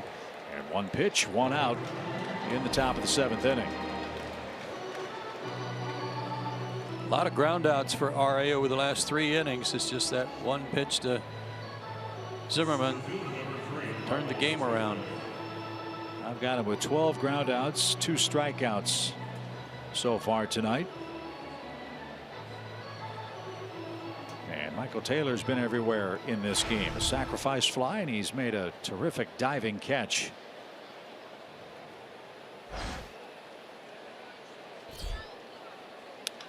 And this one's poked toward right. Easy play for Markakis. 2 outs. And here's Green. Green 0 for 2 with a strikeout. One thing you know about R.A. Dickey, there's not a lot of wasted time, not a lot of wasted motion. He is one of the fastest workers in baseball. Only Wade Miley threw pitches more quickly than R.A. Dickey. And by quickly, I mean time between pitches. Yeah, he gets it and ready to go. You know, the guys behind him appreciate that. Very efficient tonight, just 72 pitches.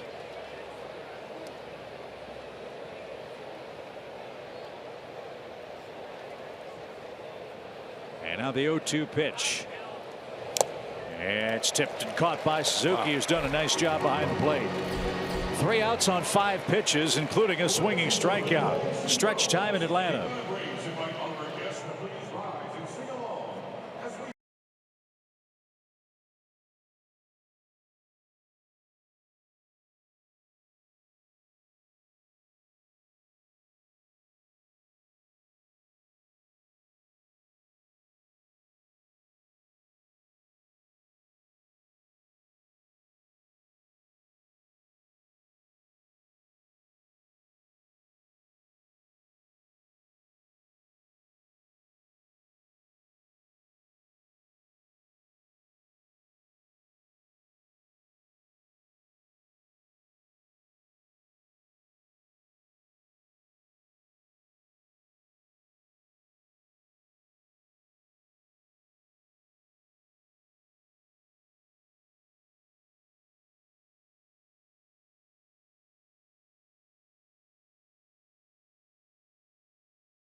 Inning stretch, locked in a pitcher's duel here. Well, there's a lot of things to do at SunTrust Park. You get some great food, Hope and Will Sandlot, go around.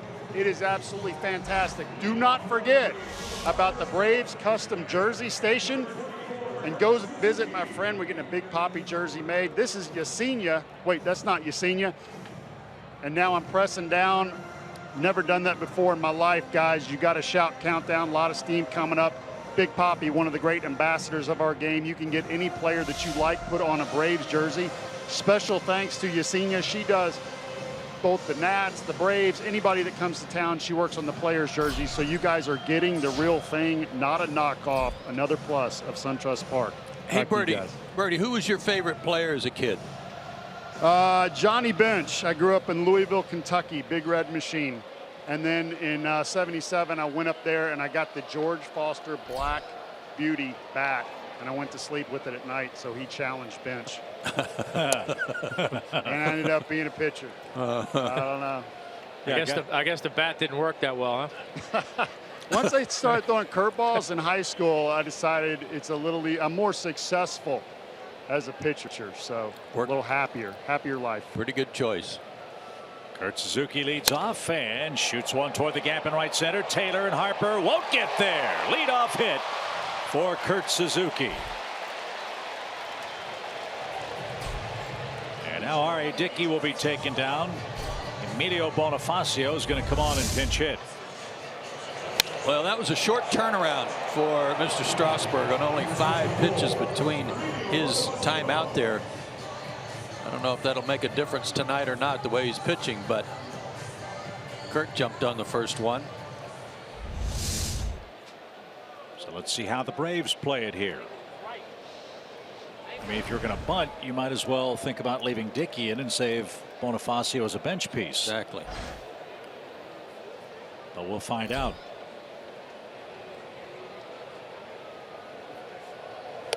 He bunted, popped it up, and luckily for him, Wieters took a step forward and couldn't recover to make the play. Pitching line on Dickey, 7 innings, 3 hits, 3 runs, 3 earned, 2 walks, 3 strikeouts. Yeah, I'm with you, Chip, and you know those guys over in that Washington dugout are happy to see that knuckleball gone. 73 pitches for Dickey over his 7 innings. 3 earned runs, 2 walks, 3 strikeouts, and only 3 hits. He was outstanding tonight. And no bunt attempt that time for Bonifacio. 1 ball, 1 strike.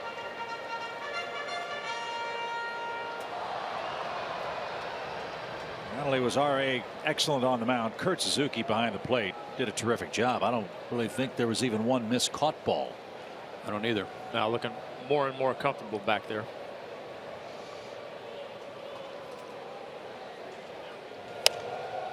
Popped up by third, but headed for the seats foul. Nice catch by a fan from Alpharetta, Georgia, in the front row behind the Nationals dugout.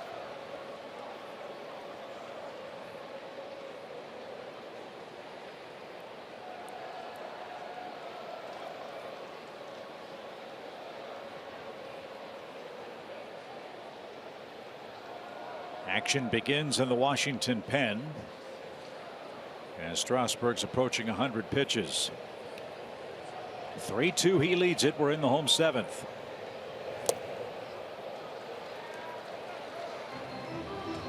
You got Inciarte next, Garcia, and then Freddie Freeman.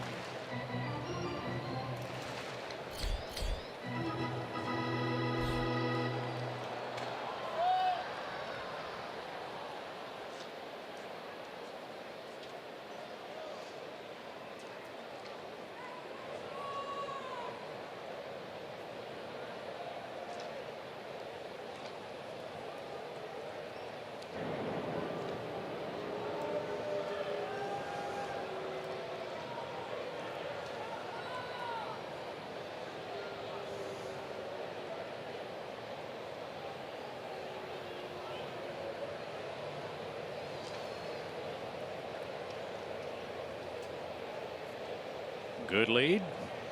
Suzuki's got decent speed. The pitch. That's tipped and caught.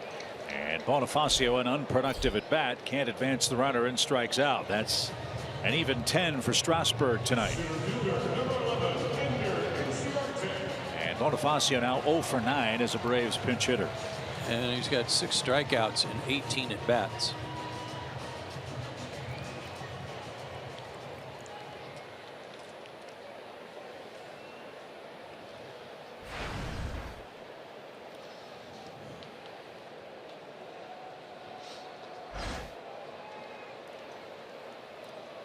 Ender Inciarte 0-for-3 with a couple of strikeouts.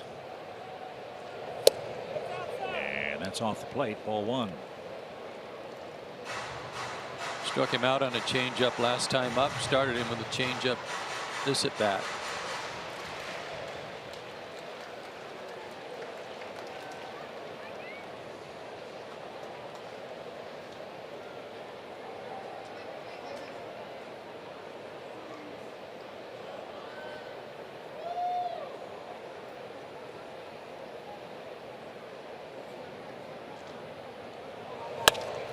That's hit in the air toward left center field. Eaton on the run, handcuffed, but he made the play. That was almost disastrous for Washington, but Eaton recovered, and that's the second out. Fastball well hit. But slicing back to him. He had his glove turned one way, then the other.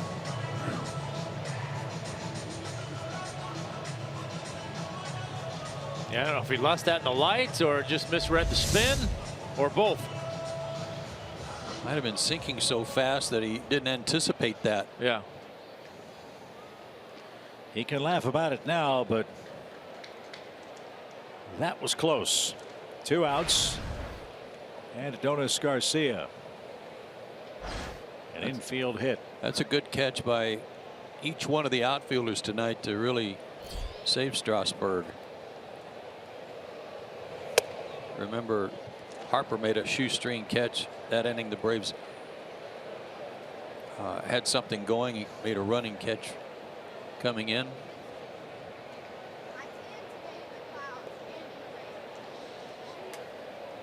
That was another play that robbed Inciarte of a hit. Right.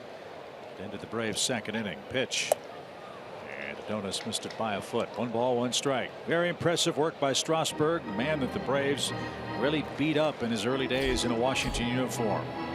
That has turned around. He's won 5 of his last 6 decisions against Atlanta, and he's winning tonight late. And his last 3 in Atlanta, of course, all at Turner Field. He's 3-0 with an 0.49 ERA.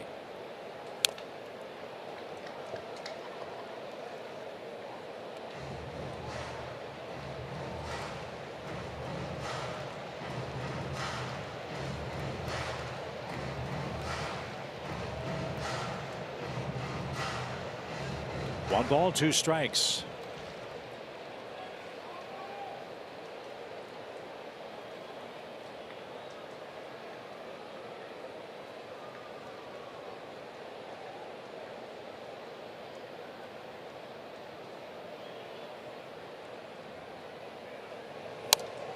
Somehow he stayed alive and almost picked off Freddie in the on deck circle.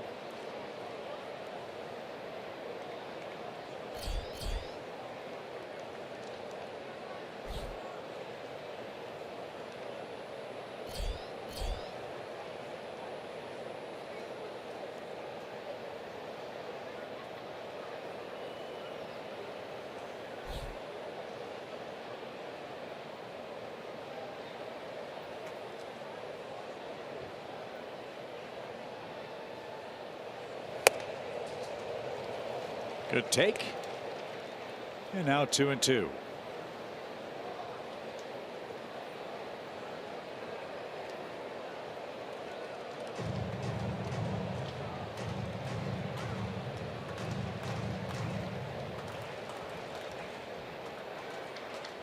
Let's see what Wieters has in mind with this even count pitch.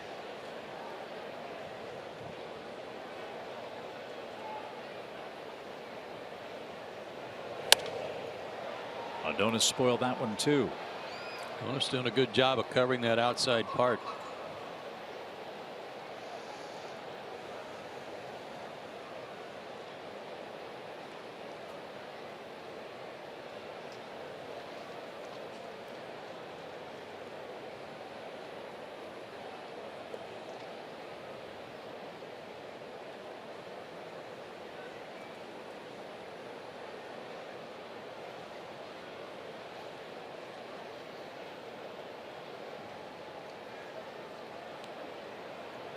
Suzuki led off the inning with a single. A strikeout and a flyout have followed. And now Garcia hammers one to third. Rendon, an incredible play. No shot at it at all had he not been guarding the line. The Nationals have had defensive problems this year, but not tonight. That's at least 4 spectacular plays. Rendon robs Garcia of a double and maybe a chance for the Braves to tie the game. We head to the 8th. It's 3-2 Washington, and time for Jerome and tonight's big story. Get the big story. Some of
Performance today, 102 pitches. He threw 80 strikes.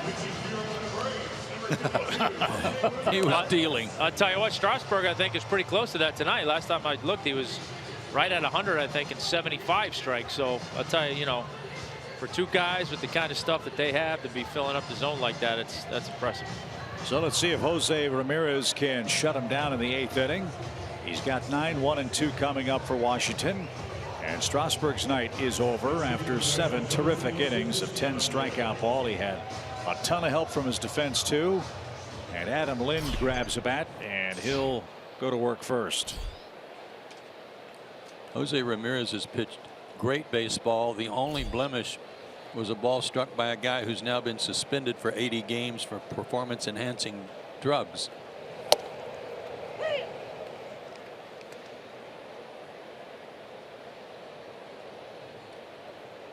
And of course Starling Marte, as you see Adam Lind. Nice insurance for Washington. Can give Ryan Zimmerman a day off against the really tough righties. And this one pops in and out of the glove, but a nice recovery for the first out. Double-digit strikeout game for Strasburg, who had 19 on his first 3 starts. He had 10 tonight. He walked 2 batters. And 6 hits. But Washington with the lead now has to find a way to protect a 1-run lead and get 6 outs. And that has been problematic for him. Another thing about Strasburg that's fascinating is that he doesn't give up many homers. No, he doesn't. Yeah, for a guy that throws that hard, you figure, every now and then people are going to run into one and they're going to go. Or that everything he's throwing is in the middle of the plate. Right. Just to have a bad night, but it's uncanny. Well, I can promise you that Max Scherzer has helped Steven Strasburg immeasurably. Very similar pitching styles. Scherzer the more accomplished of the two as far as postseason awards are concerned. But if he is indeed the student, he is learning his lessons well. 28 innings, 29 strikeouts, 1 home run allowed this year for Strasburg in 4 starts. And again, 7 innings in all of them. I didn't know guys from San Diego dipped. Guys from San Diego are into snuff. I didn't know that. I don't know. Yeah. Thought they were more gas lamp guys. 2 balls, 2 strikes. Eaton skies it foul. He's still alive. Phillies 6, Mets 4. That one's in the 8th inning. Cardinals 4, Milwaukee 3. That one's in the 5th. Here it's 3-2 Washington. Braves trying to avoid a sweep. And a swing and a miss retires Eaton. First strikeout for Ramirez. 2 out.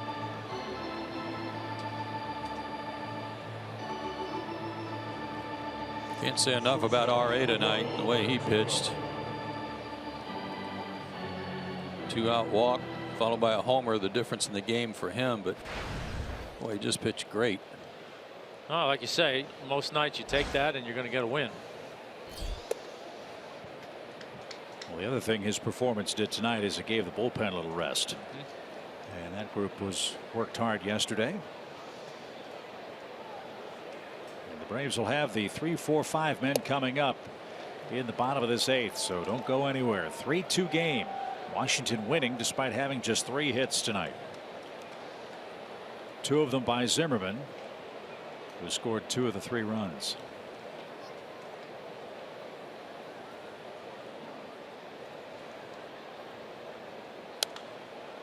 Wilmer Defoe down to his last strike. He's hit the ball on the ground 3 times and is hitless.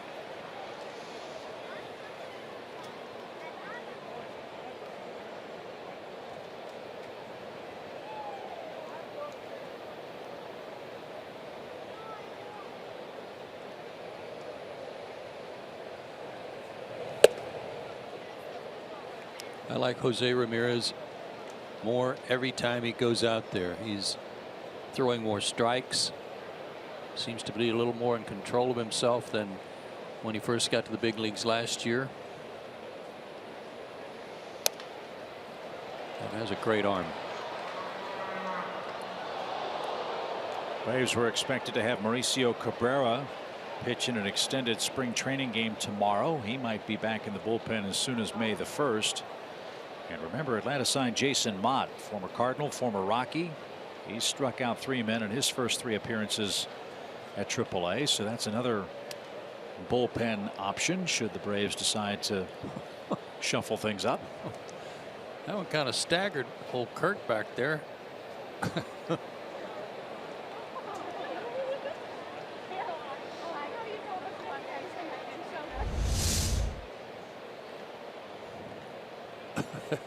Hit his glove so hard, almost knocked him back. Pop fly out of play. Just got a message, Joe, from one of the great stars in baseball and entertainment history watching the game tonight. The star of Dancing with the Stars, David Ross, is watching the game tonight. Tell you what, he's doing great.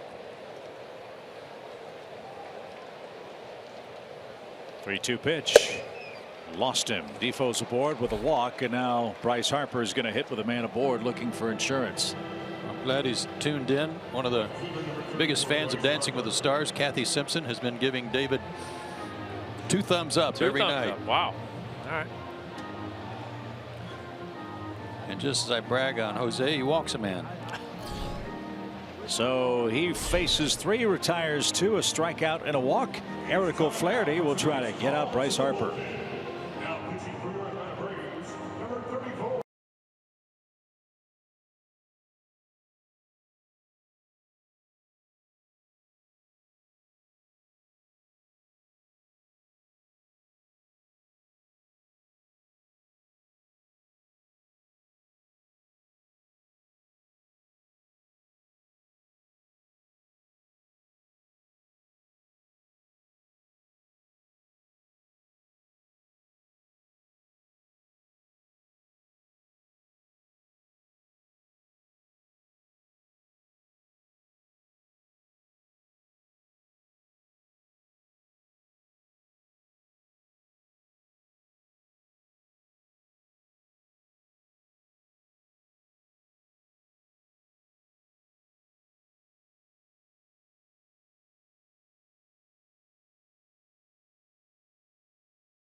Final game of our first homestand here at SunTrust Park. And now it's time for the Unlimited Baseball break, brought to you by T-Mobile. We hit the road again starting tomorrow. Jeremy Ellickson's off to another good start for the Phillies. He's 2-0. Jay Bruce is red hot for the Metropolitans, and the Brewers, as we said, leading the National League in homers with 29. They've also struck out a lot. But what a pickup, as Jerome was explaining, he and Nick, about how Eric Thames has come back from Korea and tearing it up. So that's what's coming up. Another 3-city trip for the Braves. But first things first, let's see what Eric O'Flaherty has in store for Bryce Harper. It really is pick your poison with Harper. You figure you got to play the lefty-lefty matchup with Bryce, right? You know what Bryce is hitting against lefties this year? .833. He's 5 for 6 against him.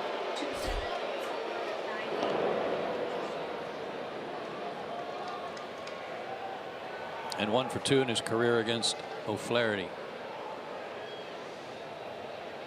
Well, like you say, you really have to play the matchup and hope for the best.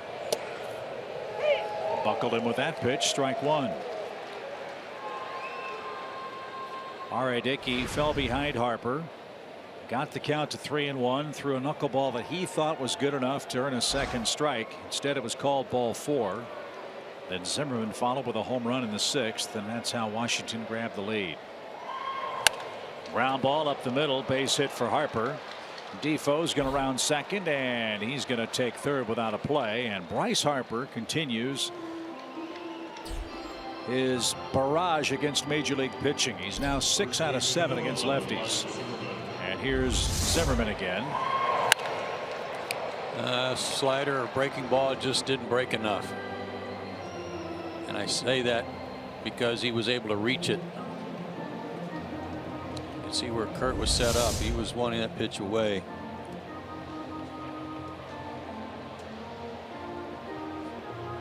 So Eric can't retire Bryce Harper. The Braves will play righty-righty with Zimmerman coming up, and the Nationals threatening with a 3-2 lead. It's time now for another call to the ball.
Threatened with runners at the corners and 2 men out. Fans, here's your chance to get the spring training tomahawk cap worn by the players during spring training in Orlando. The first 20,000 fans at the ballpark Friday, May 5th with the Cardinals in town will get their very own Braves tomahawk cap. Tickets are available. Get them online at Braves.com. So Ruddy's Vizcaíno will face Ryan Zimmerman. And he'll try to stop this late 8th inning rally for the Nationals right here. 0 for 4, 3 strikeouts against Vizcaíno in his career, but having himself quite a night.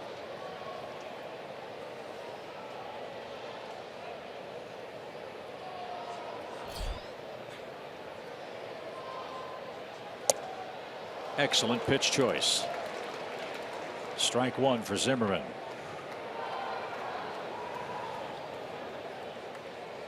Two hits, 2 runs, a 2-run homer for Zimmerman tonight. He had 3 hits, including a grand slam in game 2. A single, a double, and a walk in game 1. They're going to drag him kicking and screaming to the charter after this game. Look how far he is off the plate. He is backed off, ready. If you're going to try to work away, that's what he wants you to do.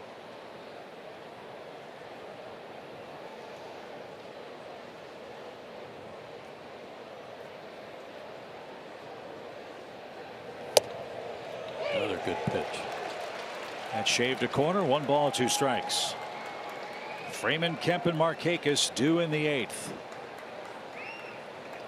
Coda Glover and Oliver Perez are in the Washington bullpen at the moment.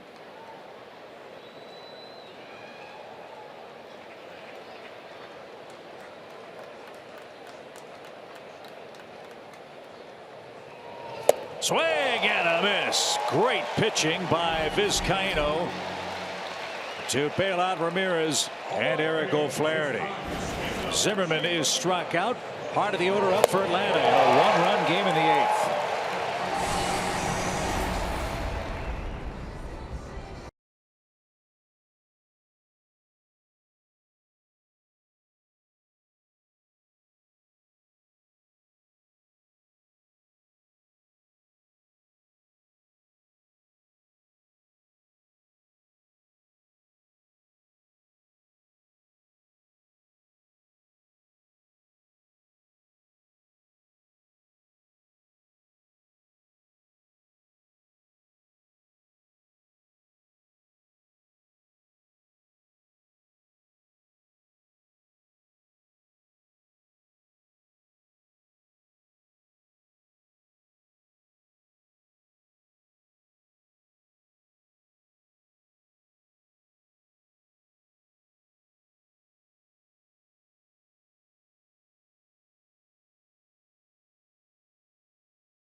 Well, the Braves have a great shot in the 8th inning. They have gotten Steven Strasburg out of the game after his 10 strikeout performance over 7 innings. Now they get to take aim at the beleaguered Washington bullpen, and the fun starts with Freddie Freeman versus Oliver Perez. These guys have hooked up quite a bit in the past. Perez off to a slow start like so many other guys in their bullpen. 2 games, 2 1/3 innings, 4 hits and 3 runs, including a homer. But to his credit, no walks, and many times the command is what eats him up. They give you a lot of looks, a lot of different angles. A lot of looks, angles. Always has had great stuff, but harnessing the strike zone has been the issue. Freddie Freeman's 3 for 8 against Perez lifetime, and he had a home run cut and came up empty. Matt Kemp to follow. Kemp's 8 for 23 with 2 homers against Oliver Perez. Then Nick Markakis, who has 2 career hits, both of them homers. A little pop into shallow left. It's going to carry out to Eaton, and Freeman's retired for out number 1.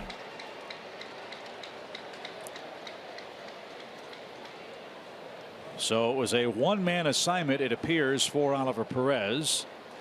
Freeman flies out. Coda Glover, hard-throwing young right-hander, is going to come on and face Matt Kemp, who struck out 3 times against Steven Strasburg. Bullpen by committee for Dusty Baker. We'll see how it works out.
It's a season of firsts here at SunTrust Park. It's brought to you by Bill Holt Chevrolet. Our first homestand comes to a close tonight. Guys, we've seen some terrific games already here in the Braves' new home.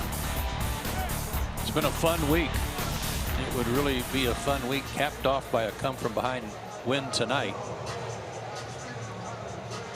Yeah, I can sneak this one out somehow. It'd be a nice end to a good homestand, a good opening week.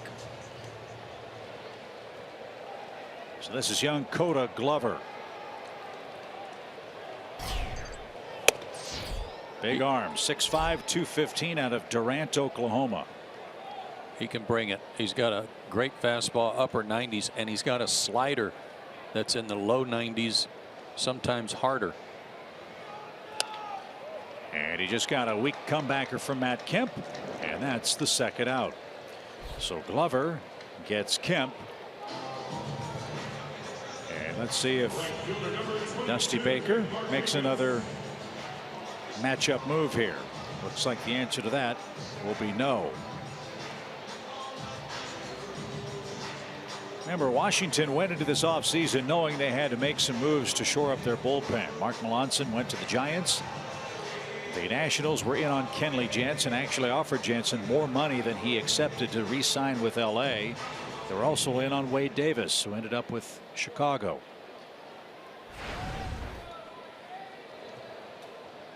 And After the adventures in Game 1, the victory by Max Scherzer and the bases loaded opportunity Atlanta had in the ninth, Dusty Baker said, we can't keep going on like this with the uncertainty as to who's going to close. I know it's early, and this is their 15th game. But I would say at this point, looking at the way their bullpen is constructed, this team will only go as far as this bullpen will take them and carry them. And I think it's really a fair question. If the division is going to be as tightly packed as it is now, can they afford to wait until the deadline to shore that bullpen up, which is what they did when they got Melanson last year?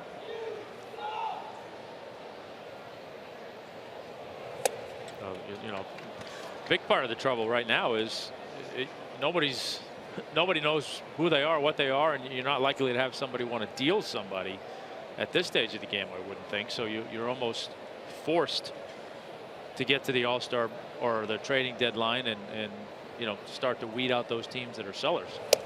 Strike 3 called, and Glover was terrific. He just struck out Nick Markakis, and we are headed to the ninth with Washington up a run.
On June the 9th, that's a Friday, for Bartolo Colon bobblehead night presented by Coca-Cola. The first 20,000 fans will walk away with their very own bobblehead of Big Sexy himself. Braves.com/tickets is the place to go. How about that work by Coda Glover? Tapper to the mound for Matt Kemp, and he just froze Nick Markakis. And the Nationals have a 1-2 3/8 and a 1-run lead now going to the ninth. Yeah, it looked like that hard backdoor slider for strike 3. So you got to hold him here and take your best shot in the bottom of the ninth inning. 3 runs, 4 hits for Washington, 2 runs, 6 hits for the Braves. And Rendon takes high, ball 1. Rendon has walked, singled, and has grounded out to shortstop. It made a great play down the line. Saved a run and maybe the lead. Out of play. 1 ball, 1 strike.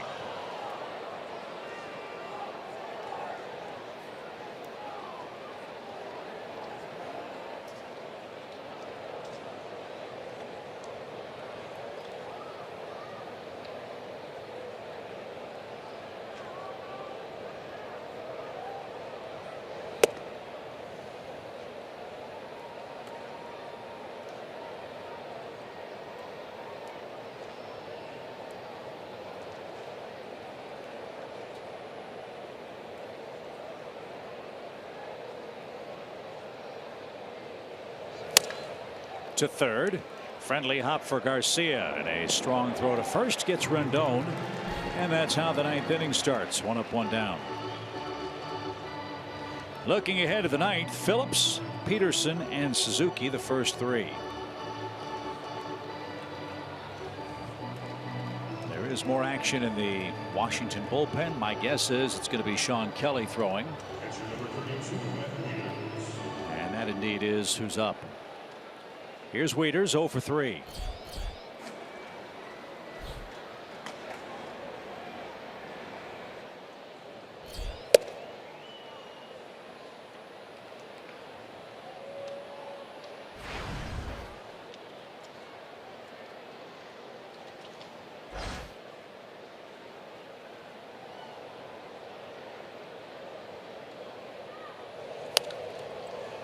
That out in front and an even count.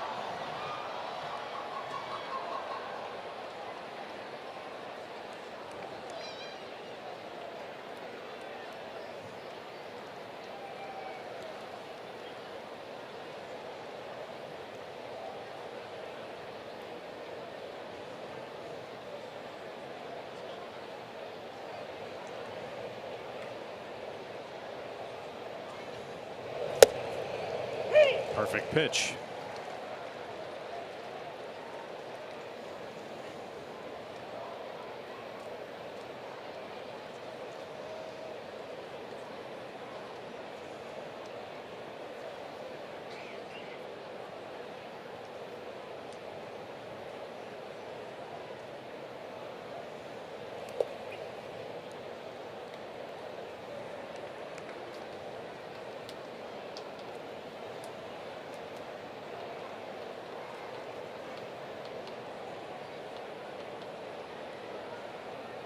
Rota's talking about how good he feels now by comparison to the end of last season when he was on the disabled list for a time with a sore shoulder. I think it's reflected in that kind of pitching. Wieters caught looking. 2 strikeouts for Vizcaino. And Michael Taylor is coming up on a night when Steven Strasburg and Zimmerman had big games. The Nationals have had a few, shall we say, behind the scenes stars, and Taylor's one of them. Sac fly, and he made a great diving catch in the game.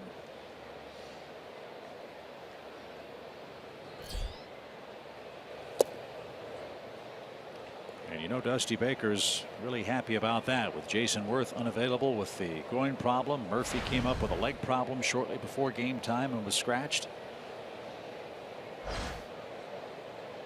Well, a lot of ways to help your club win a game. Certainly that catch he made right now is a big difference. To third. Adonis in, up, across, and Vizcaino with a perfect inning and a third of relief.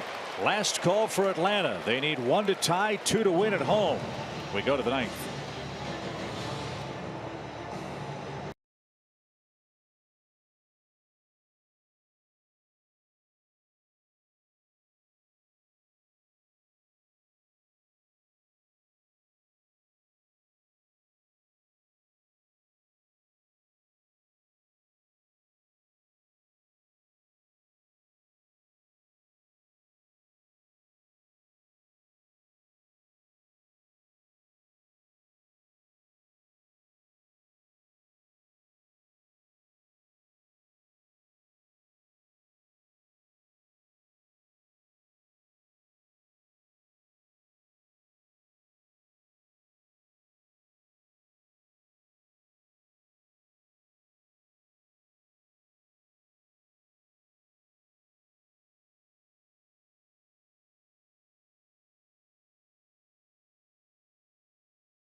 The Braves have shown they can play with them. The question is, can they come back and beat them tonight? It's 3-2, bottom of the 9th inning.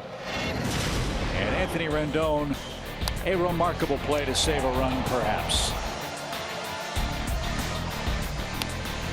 Yeah, it was with 2 outs. And the runner at first was going to be off to the races, so anything that gets by him down the line, he's going to score easily from first. So that's tonight's SunTrust Confidence play of the game. Anthony Rendon earns it.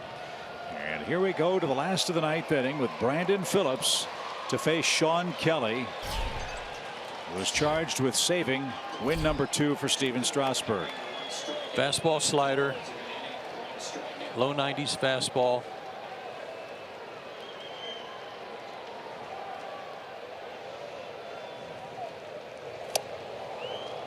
He was the guy on the mound 2 nights ago when Chase Darno got a swing on the house. And it was that pitch, the slider, that struck out Darno.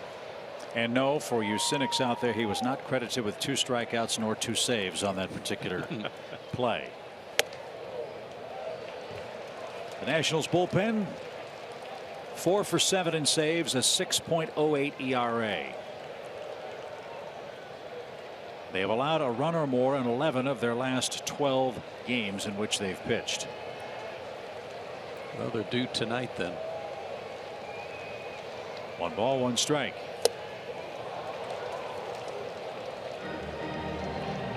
Perez and Glover a perfect 8th.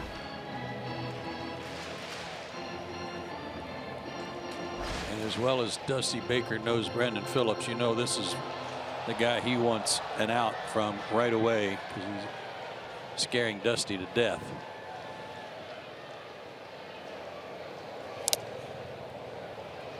That got a piece of Matt Wieters, and he's down to a knee behind the plate.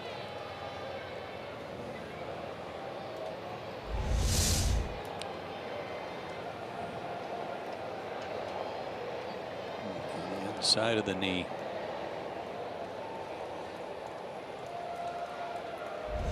Good job by Brandon, catching a piece of that, staying alive.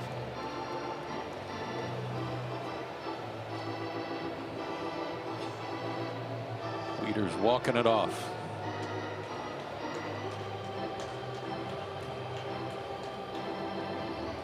Did you ever have Greg Olson or someone like that, Charlie O'Brien, walk out and go, I don't really need to talk to you, but I am hurt? Yes.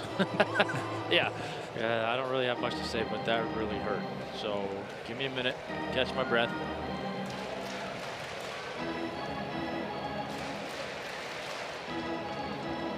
Good night for Brandon at the plate.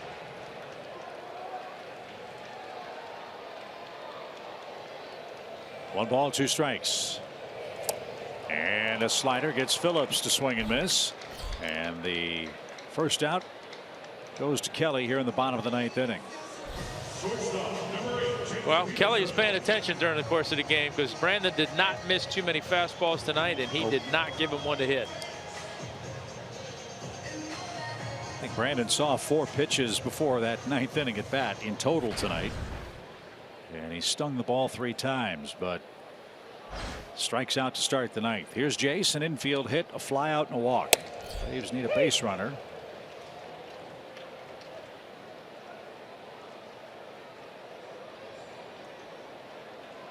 Ahead of Suzuki, and then we'll see.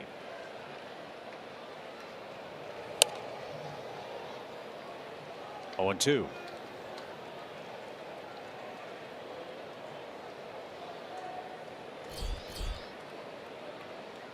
Big showdown coming up for Washington. They've got the Mets,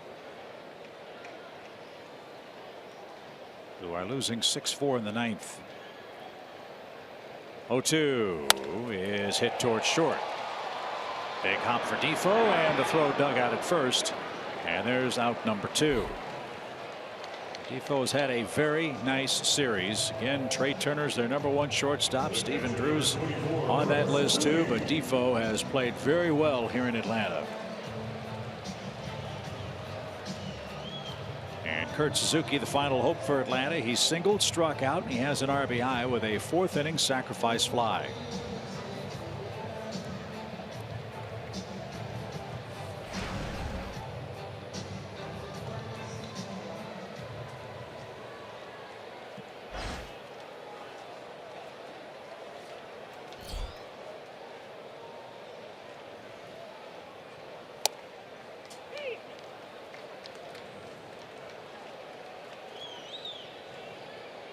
This is the 5th one-run game the Braves have played already this year. They're 2-2 in those closest of games.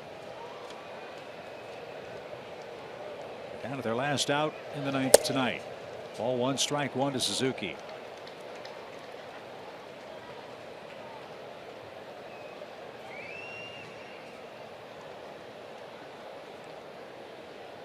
The Nationals are also 2-2 in one-run games.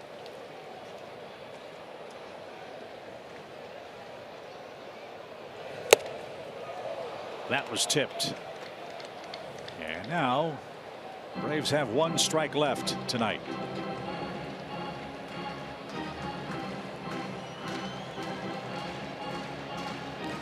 Well, there's a good chance it'll be a slider.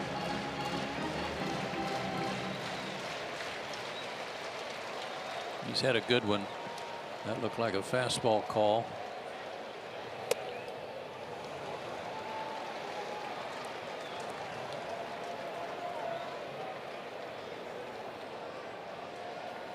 Tyler Flowers would pinch hit next.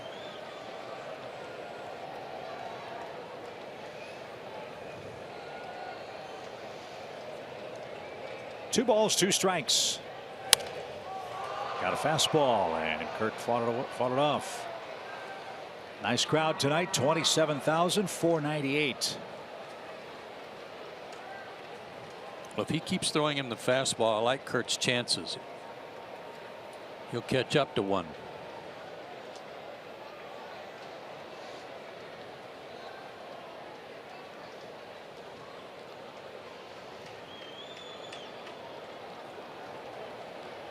Another 2-2. Hot shot. Rendon can't get that one. And the Braves will bring the winning run to the plate in the form of Tyler Flowers. And Joe, you're all over it.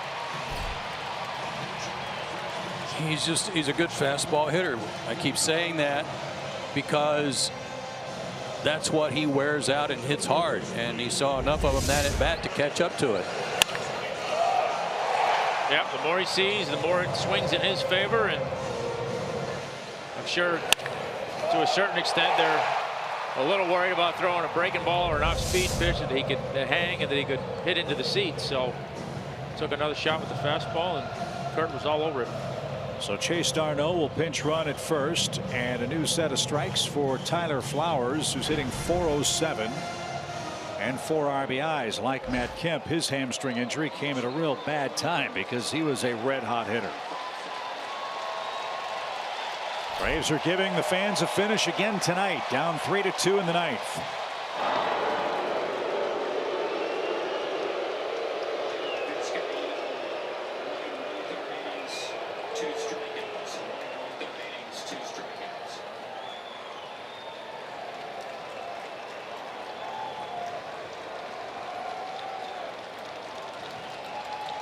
Darno, a big lead. The pitch. There's the slider.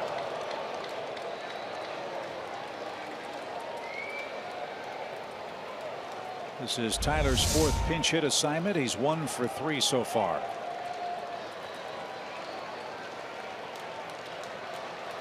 If he could reach, then it gets very interesting, for Ender Inciarte is on deck. 0-1. I believe that one hit was down in Miami and a big RBI. Yeah, it won the game. Right. The 2nd win of the year for Atlanta.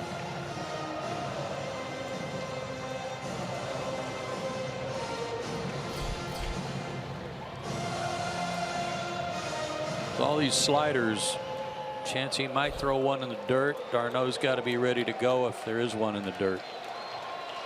He's got a good lead again. 1-1 pitch. Missed with it. 2-1.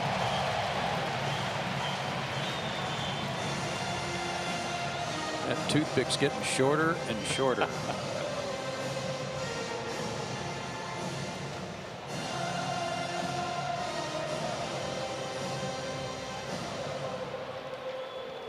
With Zimmerman holding the runner at first, Flowers has a huge hole on the right side of the infield to play with. Let's see what happens with a 2-1. Not close. If he can't throw his slider for a strike, that's a big problem. Here's that situation again. Pick your spot, look for a pitch in that spot, and try not to miss it. If it's not there, take it. Regroup on the next pitch.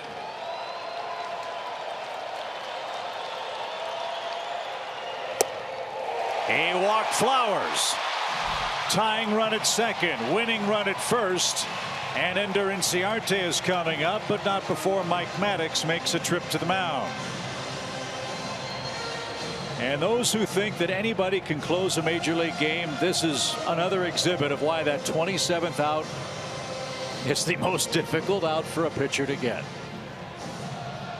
2 outs, bottom of the order, a hit and a walk, and all of a sudden the collective blood pressure of Nats Nation is through the roof.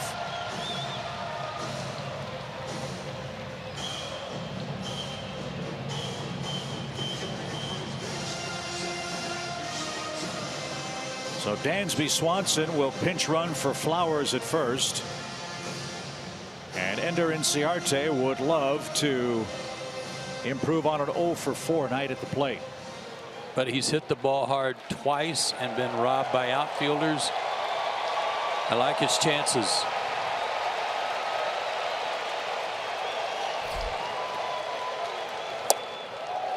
Missed the corner with a fastball.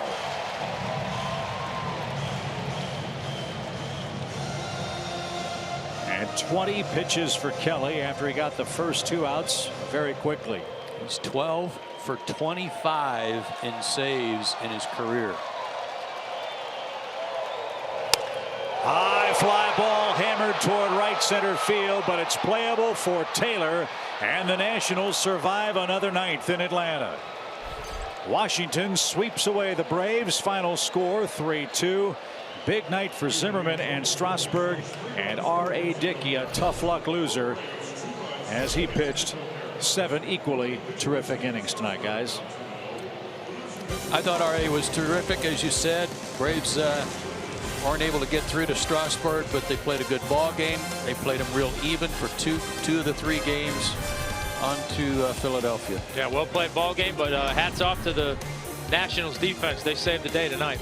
A 4-3 first homestand at SunTrust Park. We will recap it and preview the upcoming road trip as we continue with Braves Live, presented by Xfinity, right after a break.